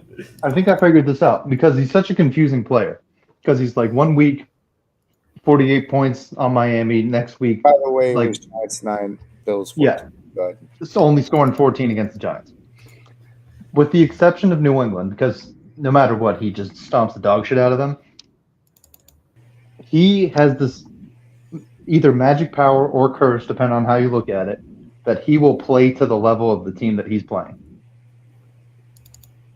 Yeah, I agree with that. Super agree with that because what the fuck were you doing? That's another one. I got on the Chiefs. I got to get on the Bills a little bit here. Or not a little bit here. What the fuck were you doing struggling with the goddamn Giants? They went. And it was the Giants who blew it. It was the Giants who blew it. They went 3 whole fucking quarters without scoring against that god awful defense. Yeah, and the Giants had a chance to win there at the end, and then they And this one doesn't have divisional game on it. So this is just all around bad. Sorry, go ahead, Brendan. I don't mean to cut you off. Yeah, the Giants had a chance to win there at the end, and then they pretty much Bills. They pass interfered and they didn't get the call. So, all game there was another earlier in the game where Tyron got maybe like a 34-yard pass off that was inbound, but they called it out of bounds. I don't know, or they called something wrong, some penalty again, and the refs helped the Bills a lot. I don't think anyone can argue with that. Yeah, okay, so before we go any further, fantasy player of the game was Stephon Diggs with 20 points on the dot, 10 receptions for 100 yards. Let's talk about that because we said the Giants blew it. And while I feel like there's some truth to that because there's a lot of truth to that. There is some truth to that because things shouldn't be left to the referee. That is always my first belief on shit like this. However, good God, the mugging on that last play for me. The mugging. The actual fucking and the audacity for the Bills social media to post that picture. Dude, he's a dog. Short of gunpoint, bro. Like he was gunpoint. He was a fucking weapon short of a whole robbery. Like, just give me your shit, you motherfucker. And the referee is. It's not right like there's like a whole bunch of shit going on around the plate. That is the central. And any idiot, that is the central thing that catches your fucking eyesight. Those two players, because everything else is just a heap of pile of bodies. So it's like there's no excuse to not see the actual fucking mugging taking place in front of you, and like some fucking bystander that doesn't call the fucking police and instead brings out their phone and live streams it on TikTok. You don't fucking throw the flag. That's insane to me. That's the last play of the game. The Bills' social media posted That's a this. Crime. He should the Bills' social media. Look at that. He should be in jail. That's a felony fucking mugging. That is assault and fucking battery. And this fucking referee, this piece of shit, heartless fucking referee, took what was supposed to be such an emotionally fucking charging, season-turning fucking, I can't believe that I'm saying this, Giants beat the Bills moment, and you don't throw the flag, you heartless. That man should be pulled out of his house and punched in his teeth for that fucking insane no call. I'm sorry, bro. Like, oh, God, I know that these things should, yes, the Giants blew it, but so the fucking refs, dude. So did the fucking refs. There were at least 3 occasions where the refs completely dog-walked the Giants in favor of the Bills. These are one of those games, dude, where you should I feel like referees should be fucking fired. No, here's who you blame. We just went through this. Repeat after me. Fuck Jim Irsay and fuck the whale. This is all Jim Irsay's fault. Everything that ever goes wrong with pass interference is Jim Irsay's fault. Period. All right, Charles. My bad. I cut you So- off. Go ahead. No, you're good. You're good. So yeah, there were at least 3 calls out there that were egregious that favored the Bills, but it all really came down to one of the worst things that we've seen in professional football at the end of that first half. And I don't know if you guys watched the game or not, but the Giants were in field goal range, and it was a gimme, and they get down to maybe the 2-yard line or something with the clock stopped. I think there was 14 seconds or something on there. They had a chance for 3, not 1, not 2, but 3 shots at the end zone. And what happens instead? You hand it. It was Saquon maybe that got it or something. Yeah. So you hand it off. No timeouts. You don't make it. Why? Everyone looks confused. The clock expires, and instead of getting it, because the end of the game is totally. What happens at the end of that game doesn't happen if you just get your field goal at the end of the half. They would have just. That was all the quarterback too, Tyrod Taylor. And Tyrod, secret agent for the Bills, inside job. Who took them to the playoffs, decided, you know what? 14 seconds, no timeout is a good time for an option play. Yeah, just run it. Let's go. Let's do this. Unbelievable. I just the no awareness. Nice. And then at the end of it, they messed it up twice because at the end of the game, they were running when they should have been passing. They passing when they run. It's just they managed that so badly. But to come down to a ref is just sickening. Because after they got that first penalty, untimed down, they're like, well, we're about to watch the Bills lose. And we're going to be all talking about this. It was upset day. It was only right for that to happen, too. We had just seen the Eagles lose. Saw the 49ers lose. We're like, you saved the kitten so the Dolphins didn't lose. And we were about to see it with the Bills. And I don't know if some Bills fan out there did whatever he had to juju it or pay the ref or I don't know what. But, my God, they made it out of that just barely. But if you're a Bills fan right now, you're not feeling too good about that win.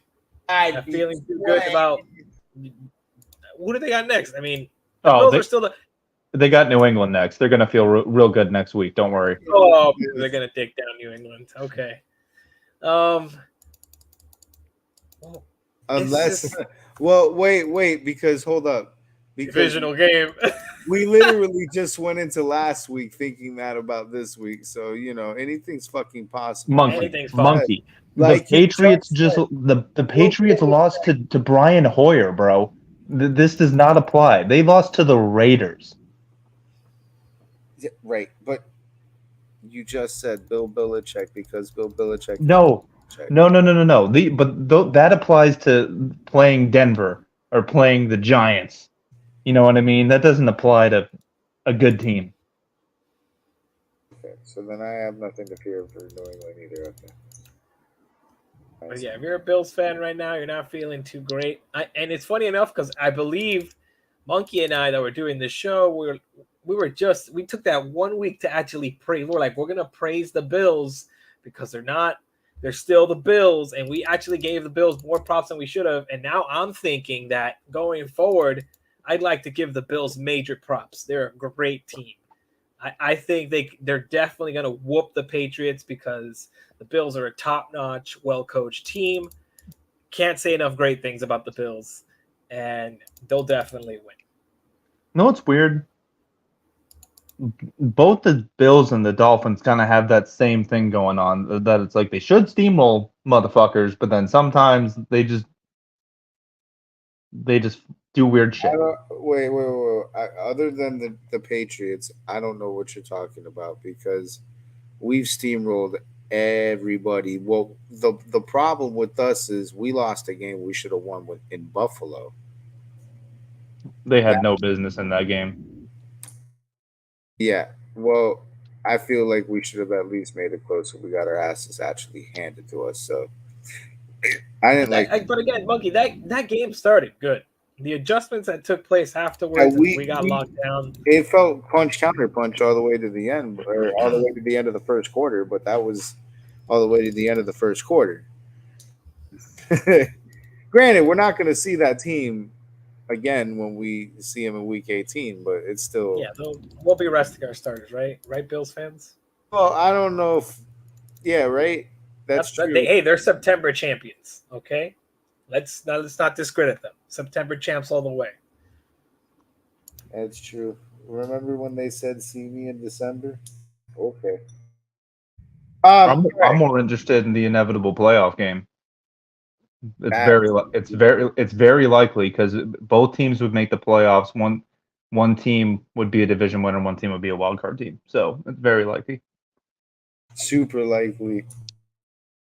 I'd actually welcome that, a revenge game, with instead of Skylar Thompson Tua. Depends on where it's at. Yeah, it's very important for the Dolphins not only to win the division, but with the record that they have right now, getting the 1 seed is very important. Yep. No, I agree. I agree 100% on that, because at that time of the period, the Dolphins do not do good in cold weather. That's you don't. Not even just the cold weather, but you don't want to go to fucking Kansas City for an AFC Championship game. You want them coming there. Not just that, but those are all valid points. The incredible advantage that we have in Miami that other teams don't have is that in Miami, like, that weather is still muggy and shitty for teams that spend all year in fucking states with no humidity and cold weather. However, for us, that's going to be an air conditioned track meet, which is the last kind of fucking atmosphere you want a speed team in. Yeah, nice breezy high 70s, low 80s game, and you're like, what the? It just came from 20 degrees. You want the Dolphins in the snow. You need something to slow them fucking down. So yeah, I agree 100% that the Dolphins really do want the first seed. Like that's a big thing. But listen, you know what? We're in week 6 talking about the playoffs, and I don't like that. No, but this is like, okay, so little introduction to being a good team from someone who had a former good team to people who aren't used to having a good team talk time. Agreed? So go ahead. At this point in the season, when you can start seeing the teams that separate, and I like to think that I have a really good eye for what teams are good because I saw it for a long time. There's usually four teams that you're looking at in each conference, really, and it's tough to argue Miami out of one of those 4 spots, if not being the at this point in the season the number 1 spot, and because this team is a playoff team. I know it. Everyone watching football knows Miami's a playoff team. With everything that we just said, it means that every fucking, like, you thought that every game was important before. No, bro. Like, even the games against, like, teams like Carolina, every fucking game is a must win, because, like, to get the 1 seed, you can only lose fucking 2 or 3 games. There's not a lot of margin for error. So, like, while you still have the grasp on it, you have to have that mentality that, like, this is a must fucking win game, because I don't see, Buffalo or Kansas City losing more than 4 games this year. Well, the reason I say that I don't like for specifically the Dolphins talking about playoffs in week 6 is because of something that we touched earlier. I am somewhat realistic in my braggadociousness with the Dolphins, and like we've all said, we haven't seen them beat a contending team yet, and I would love to see them beat the Eagles and beat the Chiefs and beat the Bills. So, but these and they have the Cowboys and the Niners on the schedule too. these are games that are going to be measuring stick games because I like talking about the 1 seed right now, but it's week 6 and we've played powder puff teams so far and we lost to the Bills. Yeah, and those are the games that are the most important because like it's also the tiebreaker thing. Like you could be looking at a situation where you have the same record as Kansas City, but because you lost to them in fucking week 9, now you get the 2 seed.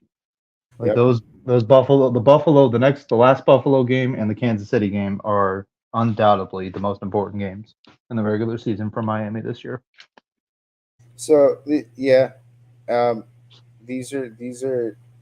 I agree that every game's Yeah, more so if we lose to the Eagles, we got to take that win back by beating the Chiefs. Like, 'cause no. Yeah, and you can and those are like if you had to pick, if you say we're gonna go 2-1 through that stretch, you have to pick losing against the Eagles because it's out of conference.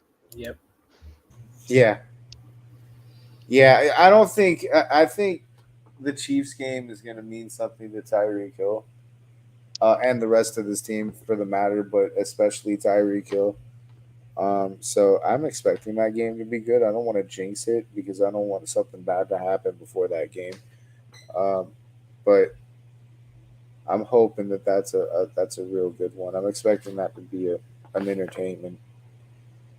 It's a real tragedy that game's not in Kansas City. Or it fucking insanely tragic that It's such a game's not in dice Kansas roll. City. In Germany is the most dice roll of we actually might not learn anything from that game. This is the first time teams are even going to Germany. No, there was a game there last year. Was there? Yes. Yeah, Frankfurt. Yeah, they got a Brady game, which is cool for Germany. They have way better international fans in London. Their crowds are way better. But Okay.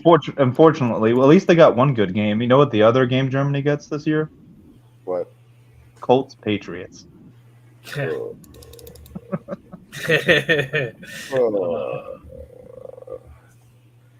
How do I say I'm sorry in German?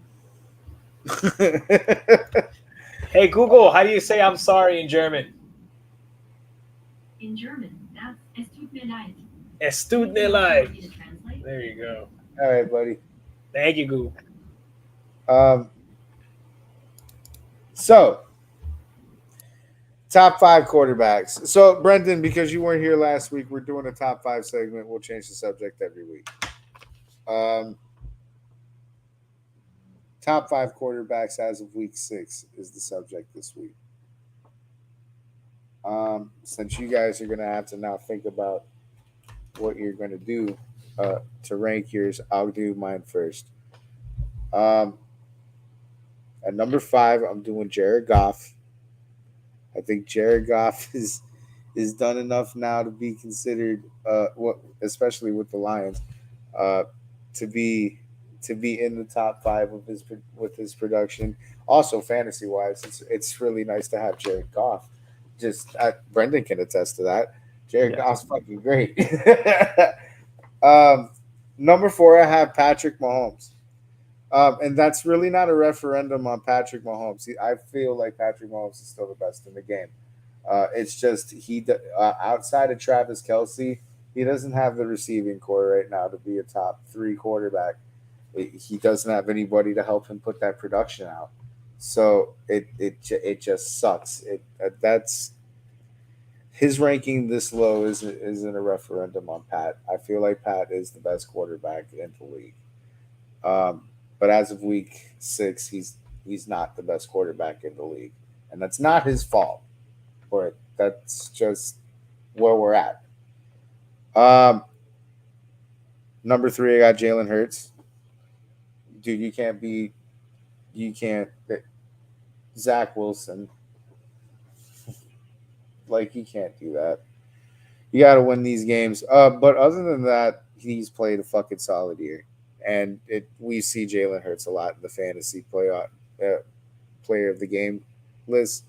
So, other than that hiccup, not a bad year for Hurts. Number 2, I got Josh Allen. He put the Dolphins in their place. He's been balling the fuck out, other than what we just talked about last week, which was an anomaly game for him. So it's really hard to not consider him as, in the MVP running, to be honest. Um, you know who I have for number one? I would never guess. You know who I have for number one? Tribal Chief. The reigning, defending, Week 6 champion, Week 6 MVP. So, like, mid-season MVP. Tua. And the numbers are astronomical. Like, it's not even a fucking close. So it's again. You know what? I just said for Patrick Mahomes. I kind of have to, in a way, mention it for Tua because I don't think Tua is ranked this high in this season without his receiving core. But that said, the receiving core needs the ball to get to them. And Tua is probably the most valuable player to this team. We've seen what this team looks like without Tua. And this team has not changed drastically from that year, from last year. So like we've seen what this team looks like without Tua, and it isn't fucking good. So when we talk about like MVP right now, and it's a little early for MVP talk, but as of week 6, when we're talking about MVP right now, Tua is at the MVP of the Dolphins. Second, Tyreek Hill, but You got that backwards. no, I don't. You do. You can still find ways to win games if Tyreek Hill's cramping or whatever. You still have Jalen Waddle. You still have Raheem Mostert. Yes, I understand it's going to get a lot more difficult without him on the field. It really does. And it's not by a wide margin that I'm saying this. It can really go either way. But again, it goes back to what we've seen, and what we've seen is this team sucks without Tua. So yeah, but we've also seen like what that team looked like without Tyreek Hill with Tua, and it was bad. I can agree with that. To an extent, but I still, again, this team can find ways to win without Tyreek. I don't disagree with a lot of the things, but I'm preparing you for if Tua continues on this track for him getting snubbed for MVP.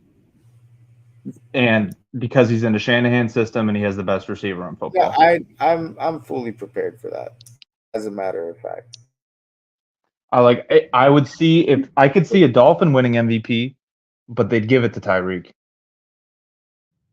Because in order for Tua's numbers to stay this good, like Tyreek will literally break every possible fucking record that's ever been had. I don't think that they would give that to him unless he gets the 2000. If he gets the 2000, that's kind of if he gets to 2000 and the Dolphins somehow win the Super Bowl, if anybody's going to be a non-quarterback and win that, it would be Tyreek Hill. Yeah, I agree with that. But it's a lot harder for Tyreek Hill to get it than Tua because he's a quarterback. But if there's any non-quarterback that's in the MVP running, it should be Tyreek Hill and C-Mac. And we've seen what San Francisco looks like without C-Mac. But yeah, that's my top 5. Those are my top 5 quarterbacks as of week 6. So who wants to go first? I'll give it a shot. So first I'm going to start with, I was looking at stats here, who's doing what do I think here, who's on track. I want an honorable mention to CJ Stroud. He almost made my top 5. Man, that kid, if he keeps it up, he's going to be so good. So Texans, they're looking good. Starting with number 5, I went with Kirk Cousins. Now, if we're just going by QB, the reason that Minnesota's sucking is not because of Kirk Cousins. His stats, solid, always what you kind of really expect or want from Kirk Cousins. I think a lot of teams would be lucky. That's why we have those trade rumor talks of, is he going to ditch this dead horse and do something that's a little bit better for him? A lot of teams would love to have him. So definitely top 5 right now. Above him, man, Jared Goff, what a beast. How about man? How about them Lions? You know, it's good to see. This list is gonna get interesting so fast. Well, I think the top end of that list was actually like a little more where you would expect. So I also was considering around the Goff line, Matthew Stafford. He was kind of around there too, but at the end of the day, his completion percentages are kind of doo-doo, so I had to not even make it there. 3, Mahomes. The Jet. I think everyone who played the Jets got a little bit hurt. This is why I had a tough chance between him and Allen at 2. It didn't feel great. I think we have recency bias here for this week. I had a little trouble with Josh Allen just because of the way that the Giants game went down. But I think he, as of right now, has a step up on Mahomes. And if we're going to talk about number 1 without many faults this season. So wait, 2 is Mahomes. No, I got Mahomes at 3. Sorry. I got Mahomes at 3 and Josh 2? Allen above him at 2. Josh Allen at 2. Okay. And as the homer and big fan of the best offensive show on turf that we have right now. Show on turf. Number 1, your tribal chief, Tua. Yeah. I think that was, hope you saw that coming. Very predictable. Wait, so I have a question. Yeah. Where do you rank Jalen Hurts? 7. Wow. Holy shit. So there's 6 quarterbacks you can name better than Jalen Hurts. As of week 6. Perfect timing. Yeah, that was good timing for that. Yeah, I have him. I mean, his numbers aren't that impressive, honestly. Okay. All right. No, I respect it. There's a lot of competition up there, and hey, what? Still 7's pretty good in the NFL, guys. Like 32 QBs. You're 7th.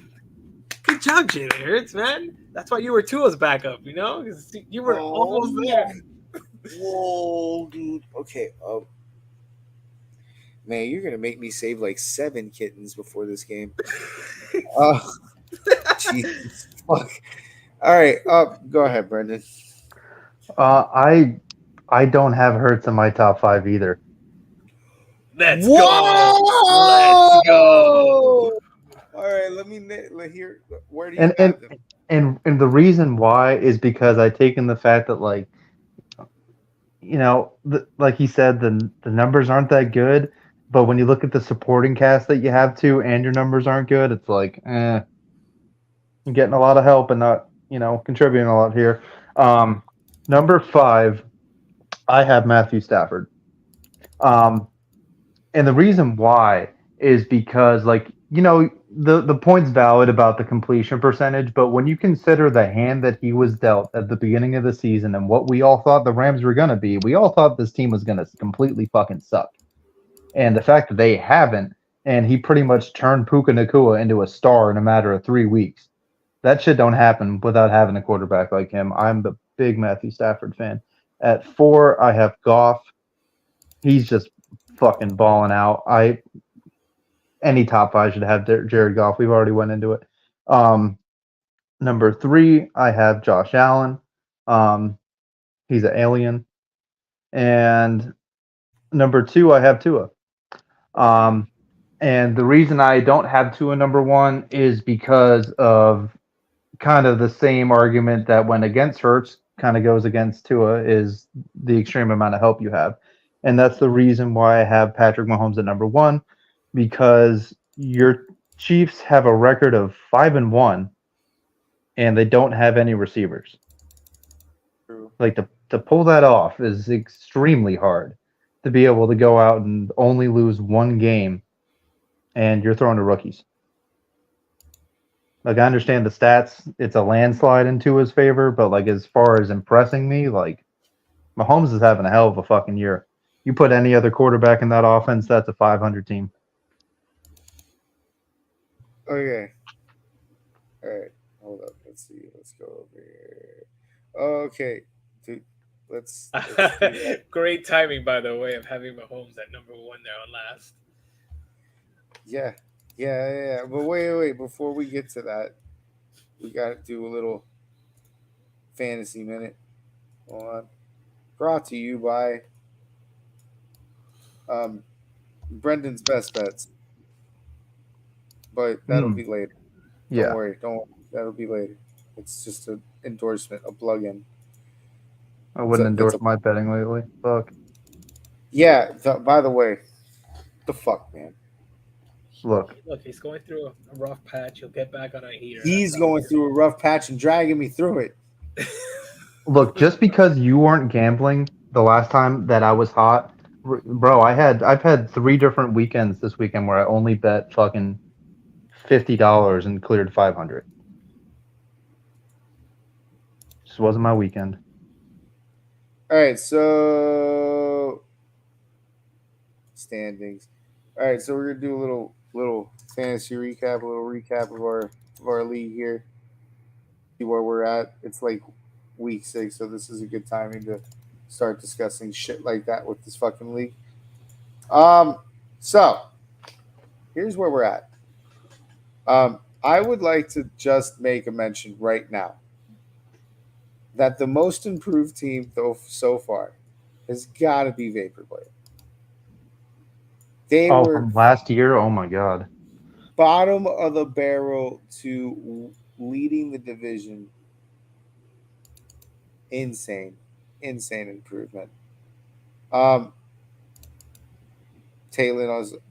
and fucking PJ are tied for first in our division over here, which sucks for me.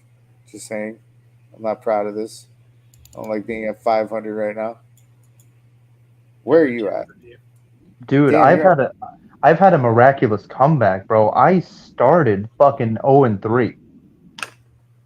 Oh, okay. So you're climbing out of the hole. Yeah. See, I like this perspective of 3-3. This is the two. This is the only 2 ways to look in 3-3. And the fact that I got one of my victories against the third block boofers bumped me back into the playoffs now. I was out, Yeah. now I'm in. Good job, Bill. Oh, and Bill, if you're listening, bro, we were watching Sunday Night Football on the Discord, and you had fucking Devontae Adams coming up on Monday Night Football, and you talked so much shit, and then Devontae Adams put up 8.5 points, and you lost. And you lost by half a point.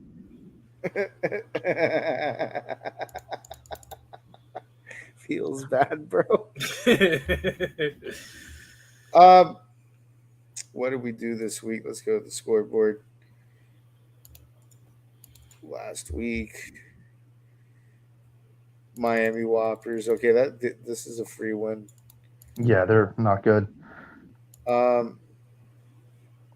Ooh. Scranton over Brandon.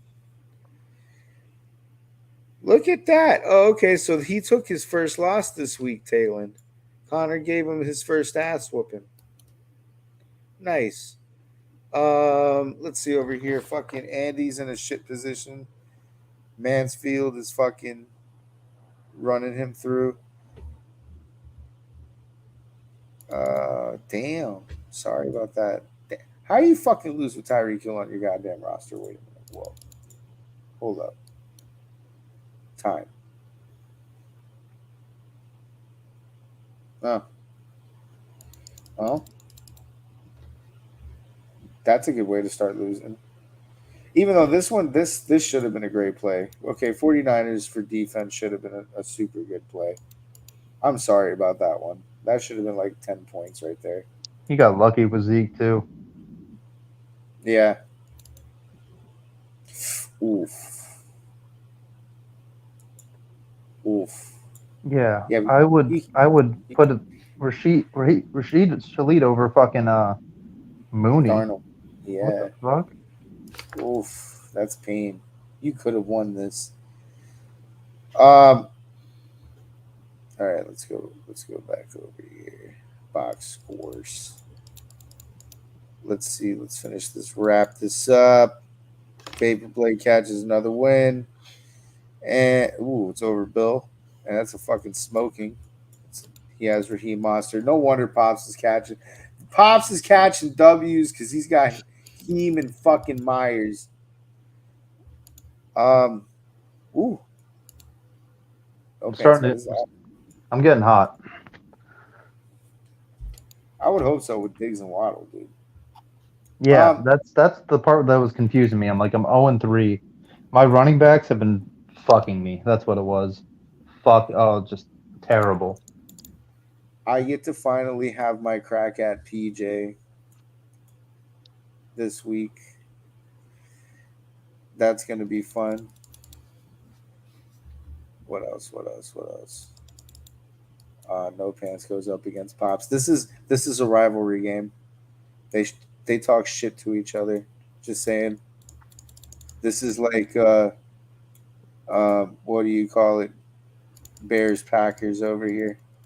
And that's unfortunate. He's got fucking both C-Mac and Lawrence coming off injuries this week.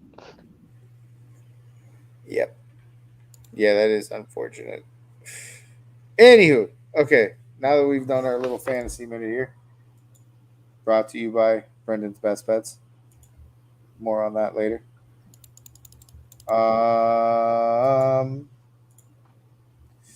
Where are we at on the docket? Fraud alert. Y'all want to do some frauds? Oh Y'all got yeah. any fraud? Y'all got any frauds prepared? Go ahead, Brendan. Oh baby. My fraud of the week. It's got to be. I hate to say it too because I like this guy, but you played the fucking Browns, man. Oof. Brock Purdy. What do we do? I get it. I get it. Christian McCaffrey and Debo got hurt. I get it. But you have Ayuk and you have George Kittle and you have Kyle Shanahan, the best fucking offensive coach in football. You're gonna put up his fucking, and I get it. Your kicker choked. I get it. But man, it's that whole thing with like the Shanahan quarterbacks, bro. As soon as people aren't wide the fuck open, they turn into potatoes. Brock Purdy turned into a potato. Hot take. Really hot take. Ooh. The 49ers would have the same exact record if their starting quarterback was Mac Jones. Wow. I think so, yeah. Wow. So Brock Purdy can't go to the New England and save them, basically. No way. No. In fact, I think it'd be worse. I don't think Brady could save him at this point. Like, it's just every other part. That whole team, the whole team needs work. Yeah, it's like the offensive line is just fucking everything up, and then half the defense is hurt. Like the one good half of the team is hurt. We know a thing or two about bad offensive lines. We know. We feel the pain. I mean, I love to see it because Patriots, but I get it. All right. So, who do you guys fraud alert? Fraud alert! Justin Herbert.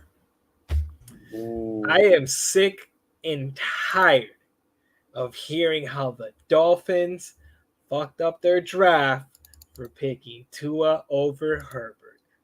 And moments like this bring me joy because even though his last name does not work, I am sick and tired of hearing Tua turn the ball over. Well, guess what, Chargers fans?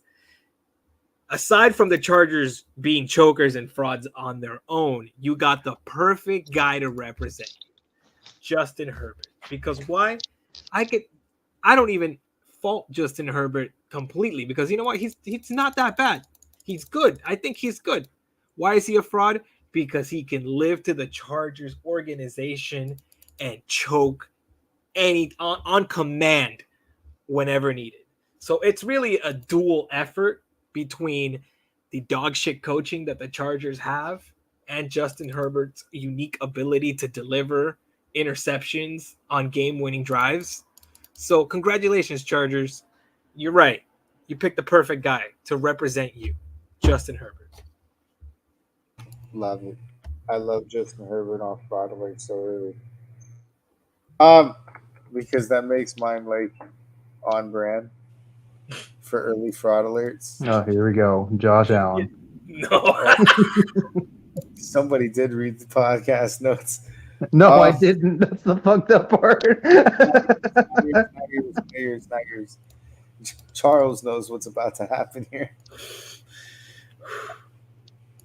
It's time. I'm swinging. I'm swinging higher. Oh no! I'm swinging. He's swinging so high. Oh, he's gonna do Mahomes. Oh no! It's time to punch that pretty little face. Listen. Teams have scored 35, 70, 28, and 31. That's the most scored on a team in 2023. Okay? That is 190 points. 190 points allowed. They contributed 19. They contributed 19 points. And it's not even Pat's fault. He's the best in the game. It's not Travis's fault. He's the best in the game. And honestly, even though he has been pretty distracted with Taylor Swift lately, still best in the game. But that offense ain't it, dude. I don't care if we're like resting anything. If you're resting anything, don't play Pat at all. Rest him for the whole fucking game. There's no receivers. There's no receivers. It's just poor Travis Kelce having to go out and fucking on a swollen ankle, trying to get blowjobs from a pop star, that poor guy, with a successful podcast with his brother, going to baseball games because his team's in the playoffs. It's really hard to fucking feel bad for this guy, but he's got to do all the work in Kansas City. Aside from Patrick Mahomes, he has to do a lot of work too, but you know. All the work himself and Pacheco. And he's not that great. Pacheco ain't that great. This is a far cry from the Kansas City teams that we've seen before. At least they had Juju Smith-Schuster last year, dude. Like, this team's not good.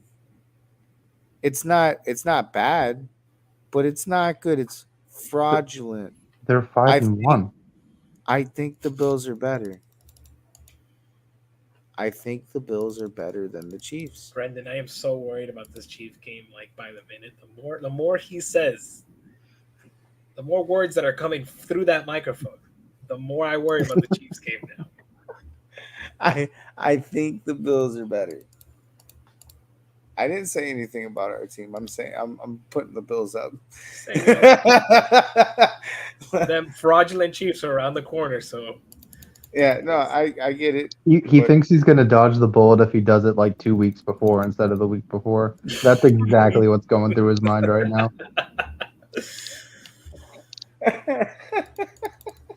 Oh man, I hope we beat him. I couldn't put the Eagles just fraud alert, dude, and they were a nominee. Like, they were. Oh, this is going to age terribly. I didn't put the Eagles for two reasons, and it's because, like, first off, that's what we're worried about, and secondly, that's normally like if PJ was here right now, that I guarantee you that's his fraud alert. So I didn't want to steal it.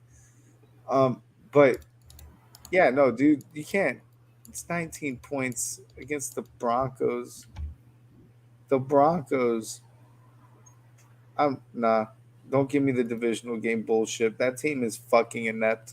That's sketchy. It's sketchy. It's sketchy. That's all I'm gonna say. That's my beat, fraud alert we this beat week. the 1-5, 1-5 Patriots by one score. Listen, that's a divisional game.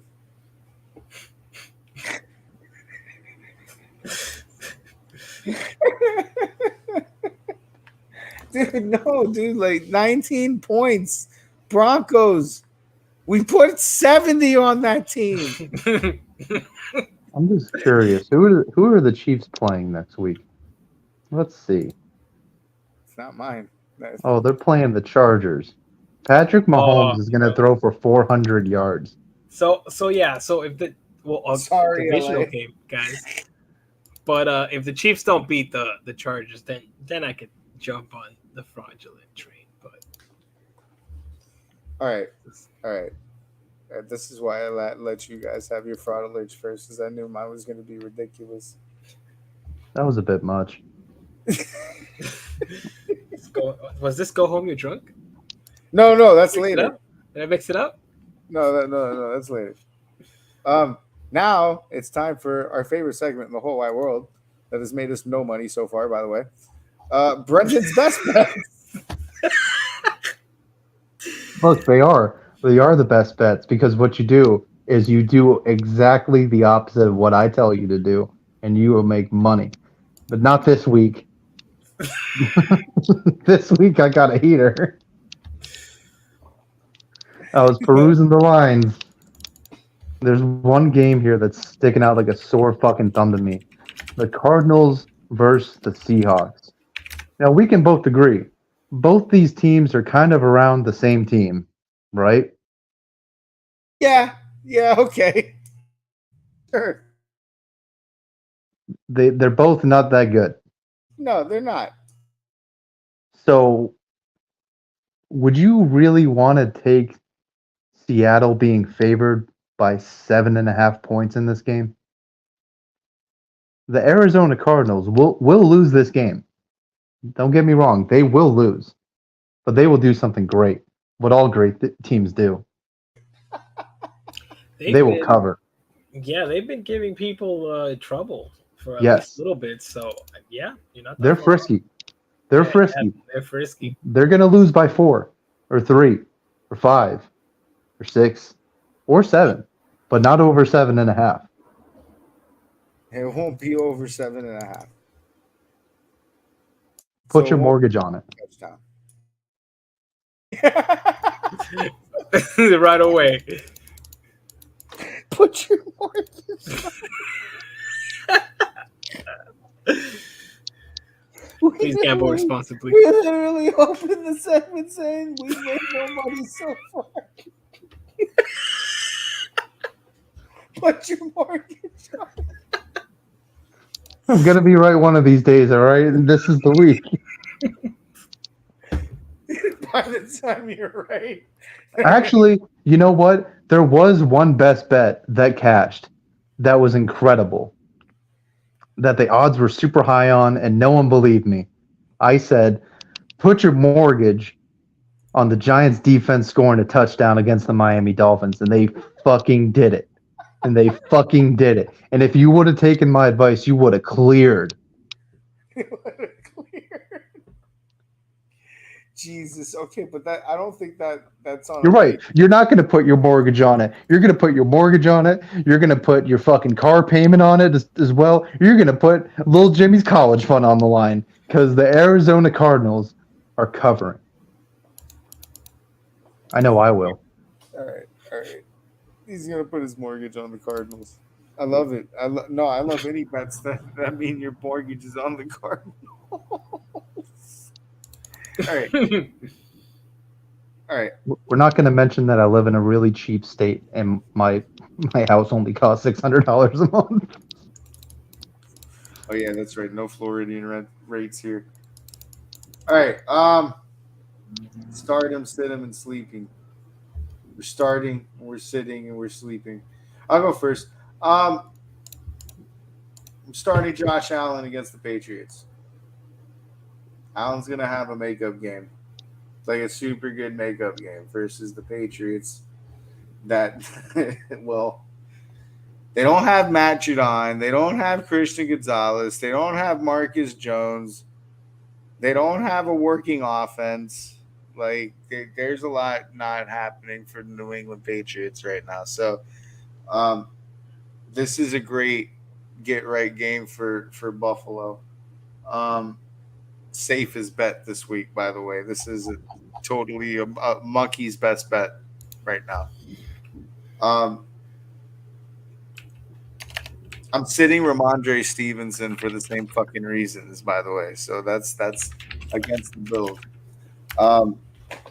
By the way, Ramondre Stevenson's on fraud alert too. He had a way better game than he's been having lately, and that game is 46 yards and a touchdown. So you can't blame him on this. No, I mean, I can't.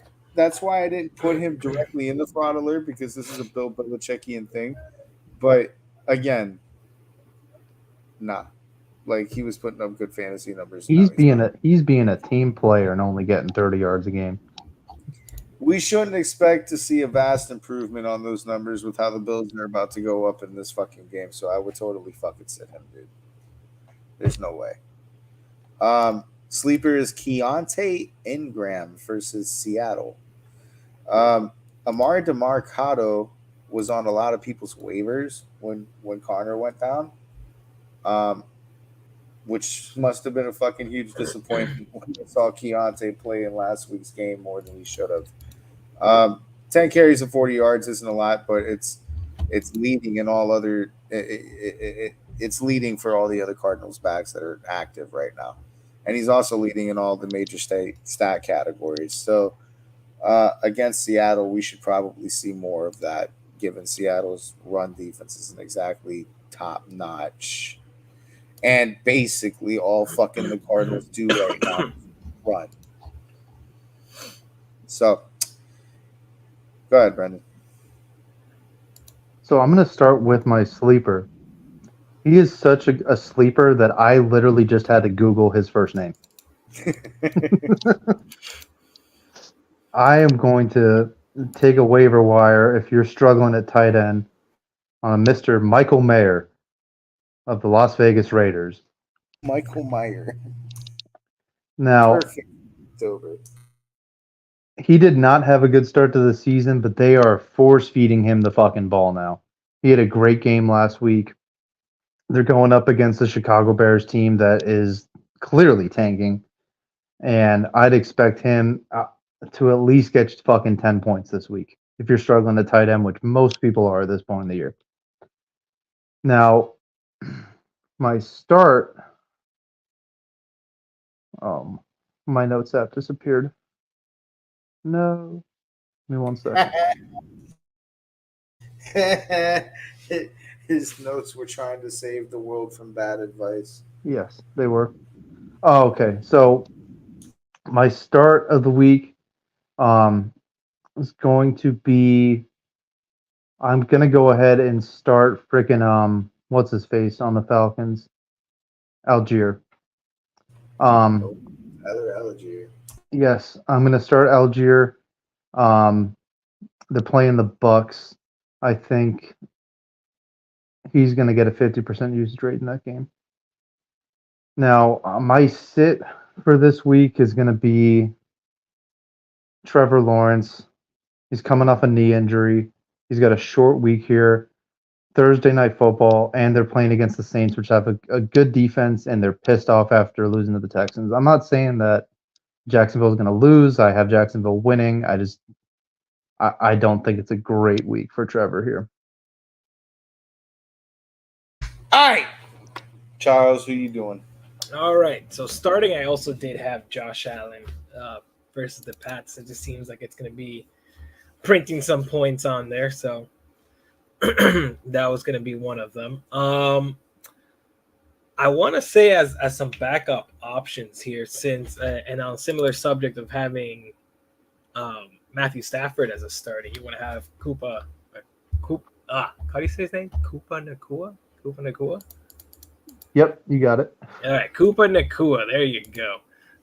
You want to start him too. It's definitely going to be Matthew's. Stafford's top target of the week. So if he's going to be dropping some points, expect him to get some as well. As far as sitting,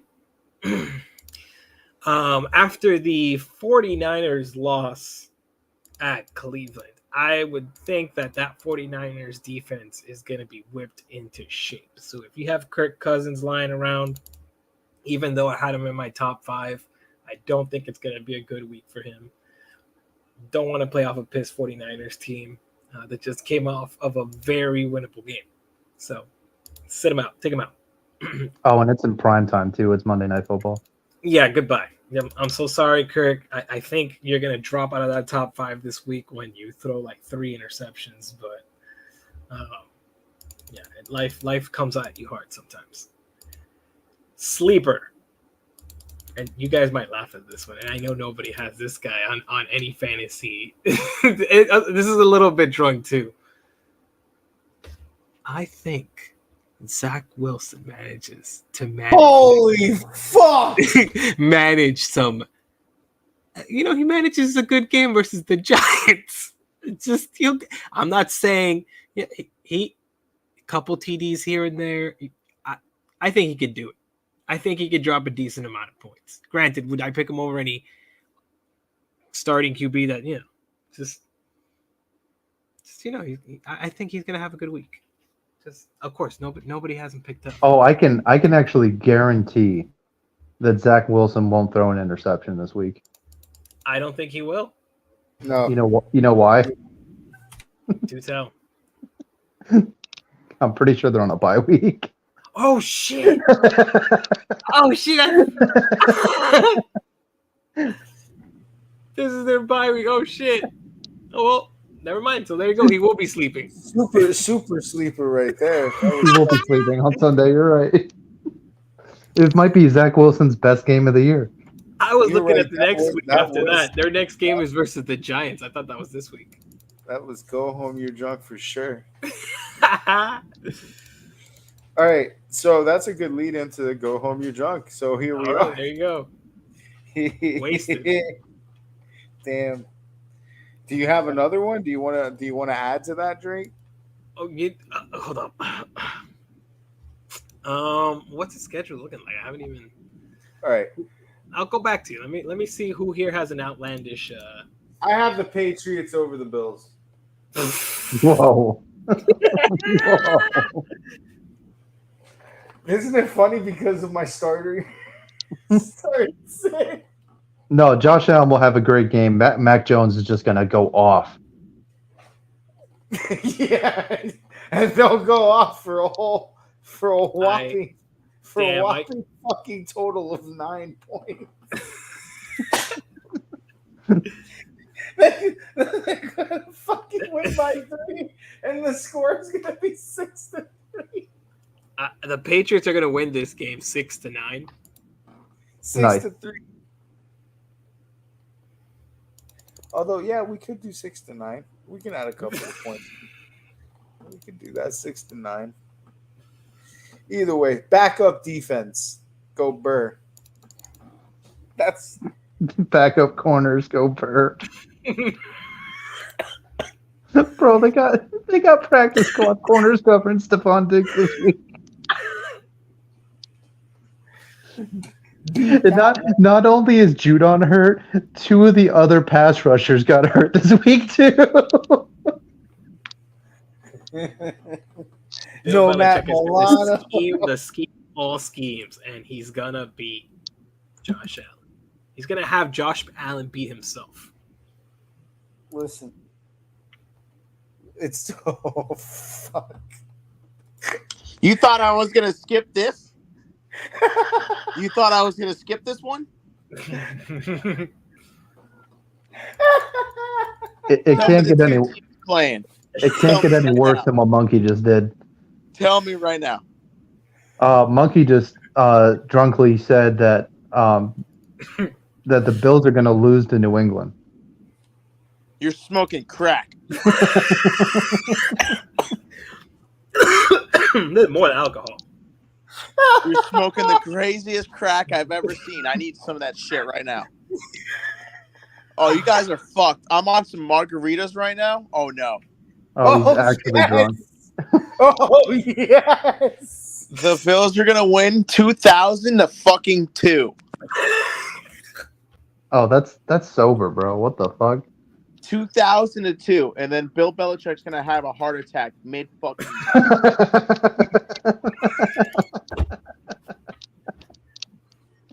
Are they gonna bring out the ambulance?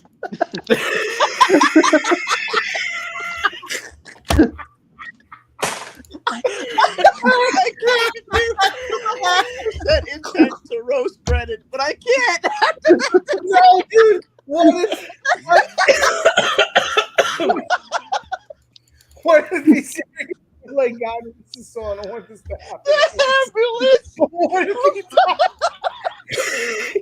And he dies in a fucking Buffalo Bills ambulance with the No, not the ambulance. The ambulance. Like that's the last thing he sees is I didn't think this was how I was gonna go out. Oh God, I made it. Oh, this is go home. You're drunk. We didn't even get to pick 'em yet. Jesus Christ. Yes. What's wrong with this show? For pick 'em, baby. Yeah, well, we kind of we derailed because we started to talk about Olympic flag football. Oh my God. I leave for literally an hour and a half, and you degenerates do this. Jesus Christ. I also told everyone to bet their mortgage on the Cardinals covering against the Seahawks this week.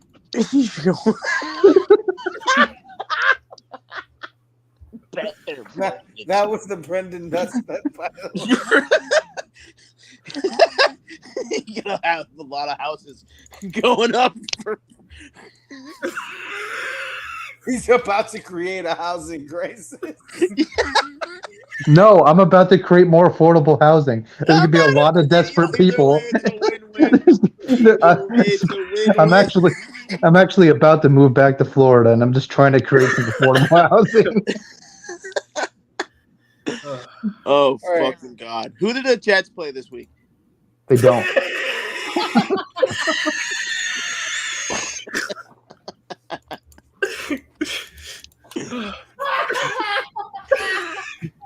All right, I got my go home. You're drunk. The Jets actually finally get a blowout win Against you in the bye week. They beat the bye week 60-0. Moving on. Oh my God. It's my go home. You're drunk.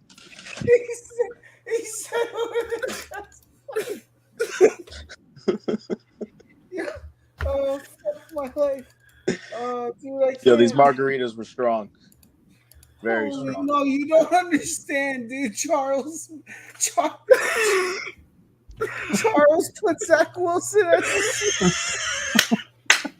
He picked Zach Wilson as his what?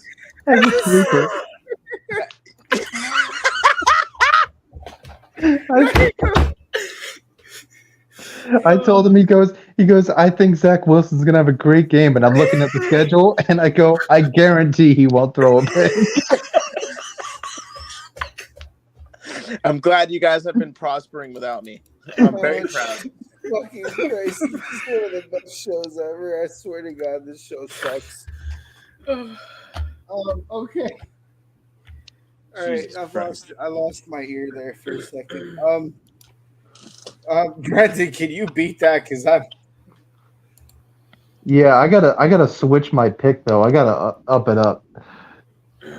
So we got a Sunday game at 4:30 p.m. Now, these are two fraudulent quarterbacks. We have Jordan Love. We have Russell Wilson.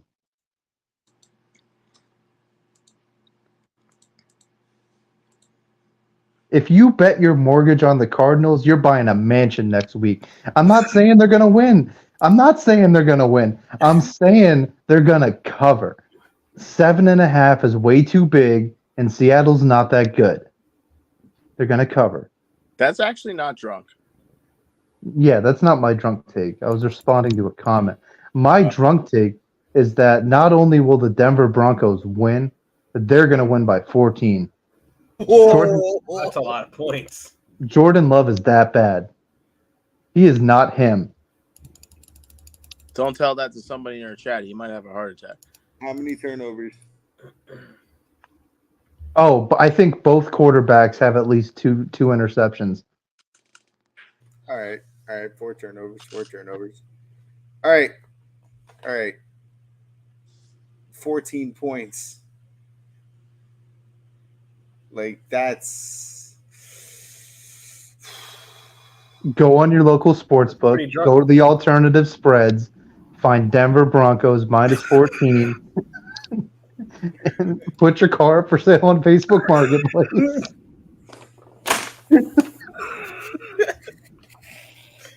Take out that car loan.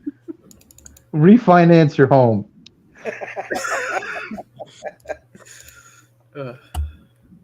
I actually have a drunk take here. Bet recklessly. Don't bet safe. All right. Charles, do you have a drunk take?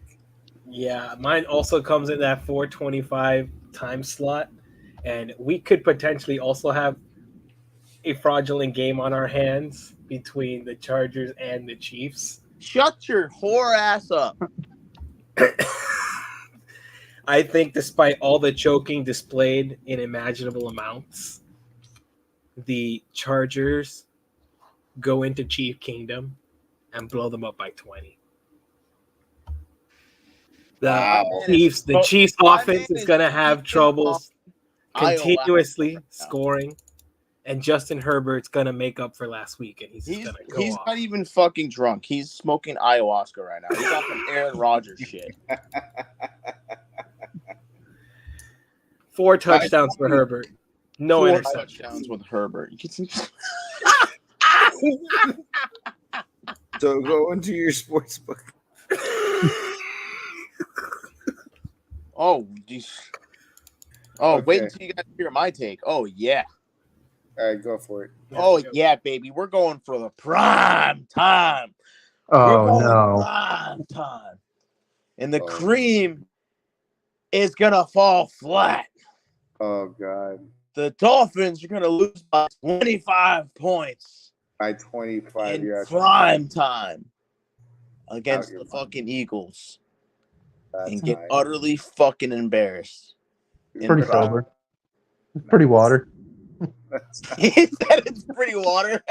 25 points. That's not water, bro. That's Everclear. I mean, they did almost just lose by 20 to the Bills. You just have to take a sip. It looks like water. It's not water. I see Tua throwing 3 interceptions. Oh my God. I see Jalen Hurts 4 touchdowns on the day. He's slurring his words. He's like, perfectly in character.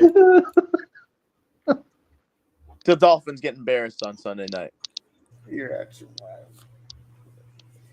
It's Am I drinking water? These are the wise words of a drunk man. I know. Monkey's going to go out to eat and get some food before the game. He's going to go, like he always does. He's going to go, I'm going to buy a Philly cheesesteak because we're playing Philly. And he's going to go buy a Philly cheesesteak. And on the way home, he's going to fucking run over a puppy. And then the Dolphins are going to lose by 25. Oh my fucking God. I mean, the kitten last I say, no. These are the law of averages, Monkey. We don't make the football rules. Listen, I already saved a kitten and whooped your ass on this. I will fucking save 2. That man's going to go find stray kitties. All right, let's get the pick'ems.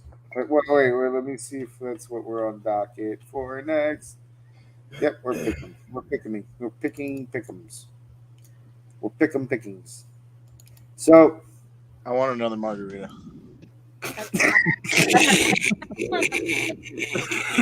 Rum and I have vodka. I have wine. Yes. The vodka. Load him up right Turn the before vodka into pick'ems. margarita. I'm Load sorry. Make him sure you up. load him very good before he makes his picks. Yes, I need this. Am I in the lead in picks? Yes, you are. You're fucked because I'm drunk. I fucking feel really good right now about that. I'll make you another drink. Yeah, make me one. Yes, please do. Make it a double. A double. Make it a double. A double. All right, let me get the other window over here because geez, this is great. You're fucking perfect timing. PJ came in drunk for go home. You're I'm drunk. thinking they're done and they're not even at Pick'ems. Like what? Pick'ems. Hurry the fuck? fuck up. Hey, Guess who's in the lead? Me, Daddy, yours truly. The one who wasn't paying attention at all this weekend. by like a game. By a game. It's okay though. I'll get it back. All right, Brandon, you ready for this? I am. Titan. Oh, Run it. easy game, fucking easy. Yeah, easy. I got the Saints. You're smoking crack. Wait. Am I though? Lawrence is day to day, isn't he? Yep. Fuck, man. But he's trying listen day to day, but he's trending to playing. That doesn't mean anything. It's Thursday night football too. I know.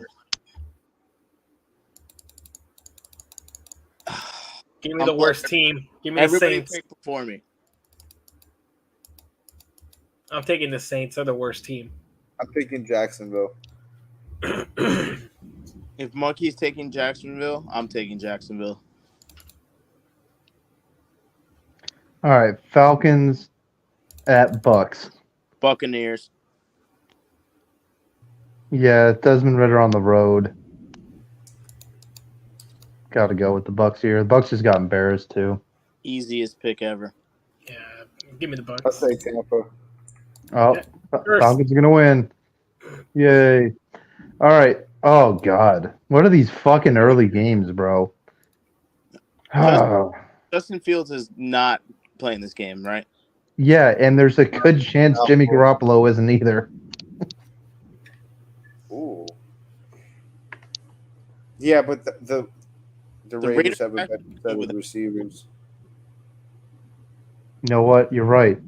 You know what it's time for? The man, the myth, the legend, Brian Hoyer. Brian Hoyer will beat the Bears. Yep.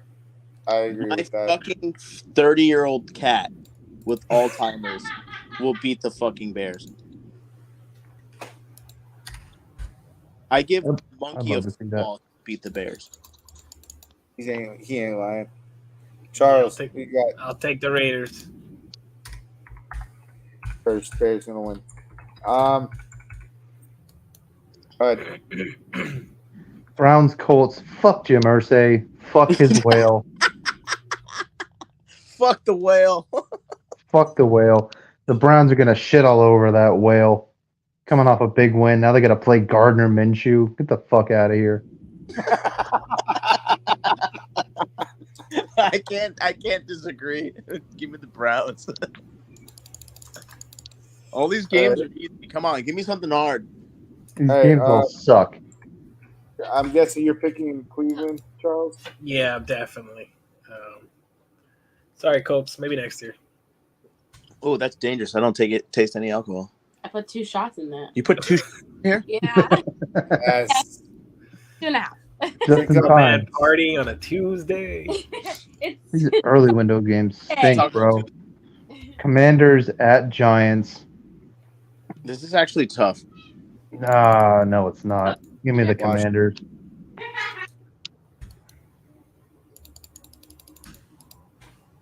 Who you got, Charles? Give me the Giants. Giants. Ooh, split decisions. Split decisions. Okay.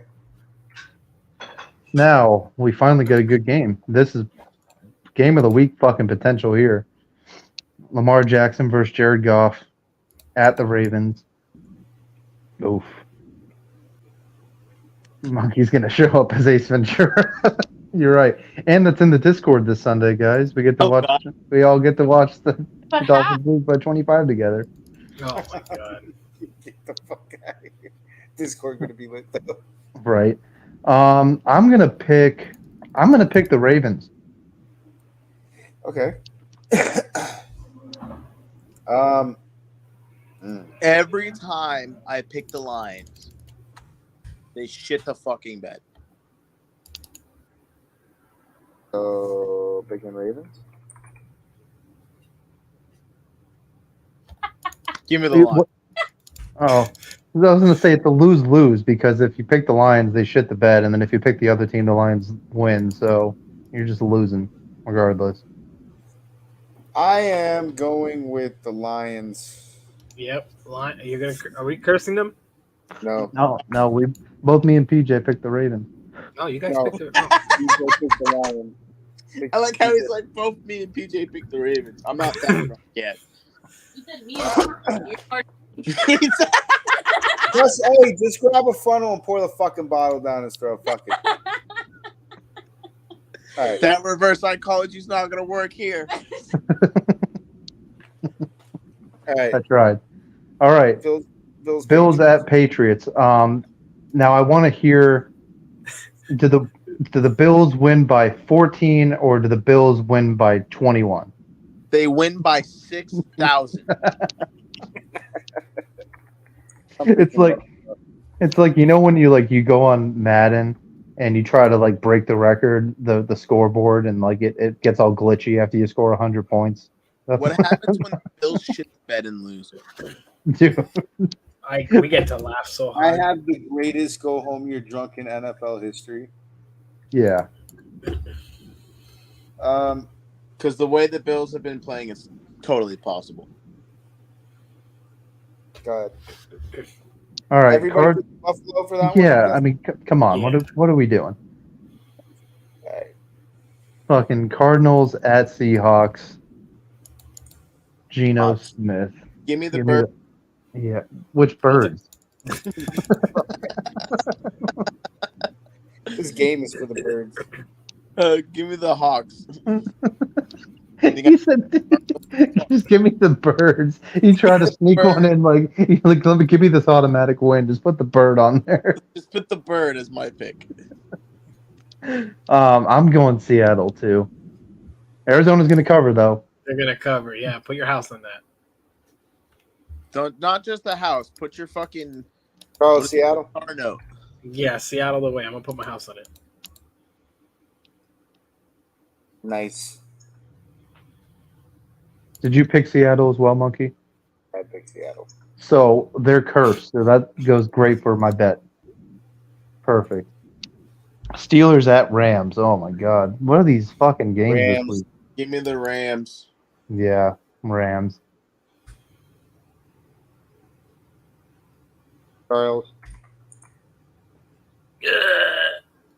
Give me the Steelers. Whoa!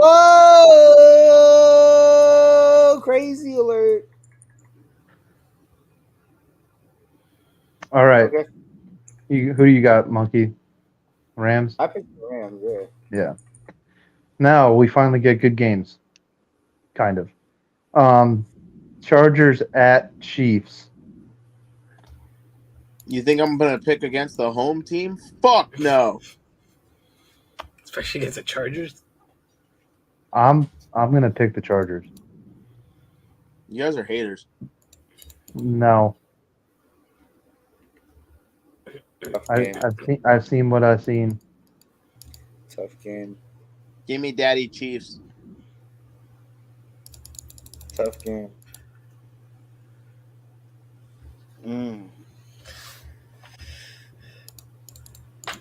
Don't disrespect Daddy Patrick. Who you got, Charles? I'm taking the Chiefs on this one. It'd be crazy to me to label those chokers have any chance. What? They got the Swifters on their side, you crackhead. They got the Swifties too. Yeah, no, they can't beat the Chiefs. Can't pick against the Swifters. Holy toilet bowl, Batman. Who you picking, Monkey? He's a Swifter. I see it in his eyes. I'd feel a lot better if this wasn't in Kansas City, because that atmosphere sucks. But you know what else sucks is the Kansas City fucking wide receiving core.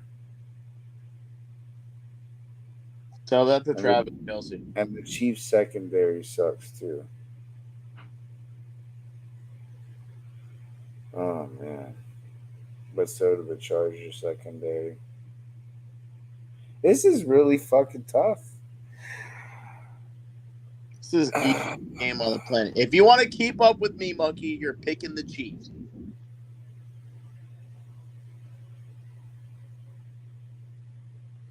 Yeah, if it wasn't in the kingdom. I'd give it the Chargers. Chargers don't have a home team, so it doesn't matter. It's still. This is a home game either way for the Chiefs. The Chargers don't have fans. Yeah, they gotta have fans. Yeah, they gotta pay. They gotta pay Asian women to scream on TV for them. It's that the Chiefs kingdom is a fucking loud motherfucking place, bro. I actually might be at this game. And I don't like the fucking Chargers in tight games. I'm actually going to watch Miami lose to Clemson this weekend. It's going to be great. You're a dick. It's not my fault. Y'all suck. Yeah, FSU is way better. Way better. See, Cristobal, this is why you fucking need the goddamn ball. You see what we got to deal with now? Even if he knelt the ball, FSU is still going to beat you guys by 2 scores. Yeah. He's going to beat the fuck out of you guys. All right, listen. Get to the fucking game already. All right. We a college football fucking show now? We could be. We could be. We really could. FSU's dick With into it, the sunlight. this next game has 2 college level fucking NFL teams. Yeah. Oh God, which college team are we going for, guys? Packers or Broncos? I mean, I'm gonna pick. This is fucking dumb. The Packers, man. Like, there's no way the shit Broncos, led by shit Sean Payton, win anything. Ever. True. Yeah, he's right. We're gonna curse Green Bay. It's okay. The Packers already cursed themselves, so it's a counter curse. True. All right, PJ. Speaking of cursed organizations, the Dolphins versus the Eagles. You guys are going to Philly? Get fucked! Yeah, I don't see it. Dolphins can't stop the run. All the Eagles do is run. You guys are going to get butt fucked. I hope you know this, Monkey. Like, I hope you're not like a delusional fan who's like, yo, this is an easy game. No, like, you guys are like, Tua could die. I never said this could die. Like, Tua could be broken in half this game. I never said this was an easy game. I don't expect us to lose, but I never said this is. Like, I expect Tua to hit the ground and literally turn into like pixels. You're fucking smoking crack, bro. I'm not smoking crack. I'm being realistic. He could explode the minute he hits the fucking ground. Monkey, don't worry because the Bills are playing the Patriots in New England. I've heard rumors from Adam Schefter on Twitter today that they're letting the Eagles borrow the ambulance. Oh, okay, cool. Great. So yeah, I'm obviously picking the Dolphins. Same. Yeah. And this is where Monkey sacrifices his pick'em record and chances. Yep, literally, this is where I take the lead, baby. Talk about tough games here, guys. Prime time. Prime time, Kirk Cousins. Prime time, Kirk Cousins without Jefferson. There's a lot of injuries right now that make this a. I don't care. Yeah, I don't care. That boy said straight up, I don't give a fuck. Kirk Cousins, prime time? Nope. He said, I don't care. Kirk Cousins prime time against the 49ers defense. This dude is. I'm drunk as fuck, and logically, he's fucking right. I mean, come on. What are we doing? I don't know, man. They just lost to the fucking Browns, man. I don't know. There is a lot of upsettable fucking we're gonna lose our shit cursable games right here. We've cursed 1, 2, 3, Why am I 4 still? teams, 5 teams. Oh my god. Fuck it. Give me the Niners. I mean, we're all picking the Niners. Bro. You're not doing something profound right now. What a tough choice. It is a tough choice. No Christian McCaffrey. No fucking. Who's Brock Purdy? Who is that guy? A nobody. Oh, did you miss my hot take earlier? I don't think you were in here. Oh no. Oh, PJ, I had a great hot take. I said the 49ers would have the same record if they had Mac Jones as their quarterback. Yeah, I 1000% agree. All right, guys. One more game on the schedule here. We got the Jets versus the bye week.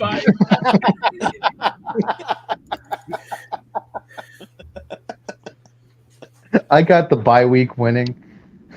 I got the bye week winning by 14. I'm sticking with my go home. You're drunk. Jets blow it out of the water. Yeah, I think Zach Wilson will put up good fantasy points this week. I think Aaron Rodgers is going to rush his rehab, try to go out there and fuck around on a Sunday afternoon. He's going to fucking break his other leg. Can you imagine?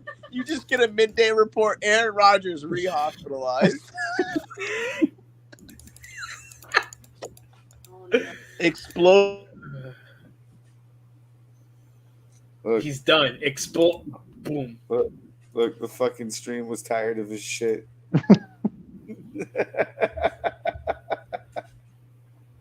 All right. So, I mean, that's the end of the show. So, that was a good time. We had an emergency exit. I'm sorry. You went to go find Aaron Rodgers. I went to go find Aaron Rodgers and my phone exploded. What are you doing looking for Aaron fucking Rodgers? Tearing my... He's drinking ayahuasca and sticking his foot out to the moonlight. That's the secret to how he's healing so fast. Literally ayahuasca. No, dude, it's dolphin sex noises. Look into it. Dolphin sex noises. Yeah, he was talking about it on Pat's show today. Yeah, he's he was, dude. Oh my god, I was watching that at work. I'm like, dude. By the way, shout out to Harambe. It's the why is this man talking on that live television? Like you're gonna have him go on there and be like, "Wow, Aaron, you came back week 16 to finally play. What a miracle!" He goes, great surgery and all, but what really did it is I've been stuffing these gemstones right up my ass. I heard the Wooks do it. I'm gonna do it too. I think they call it boofing.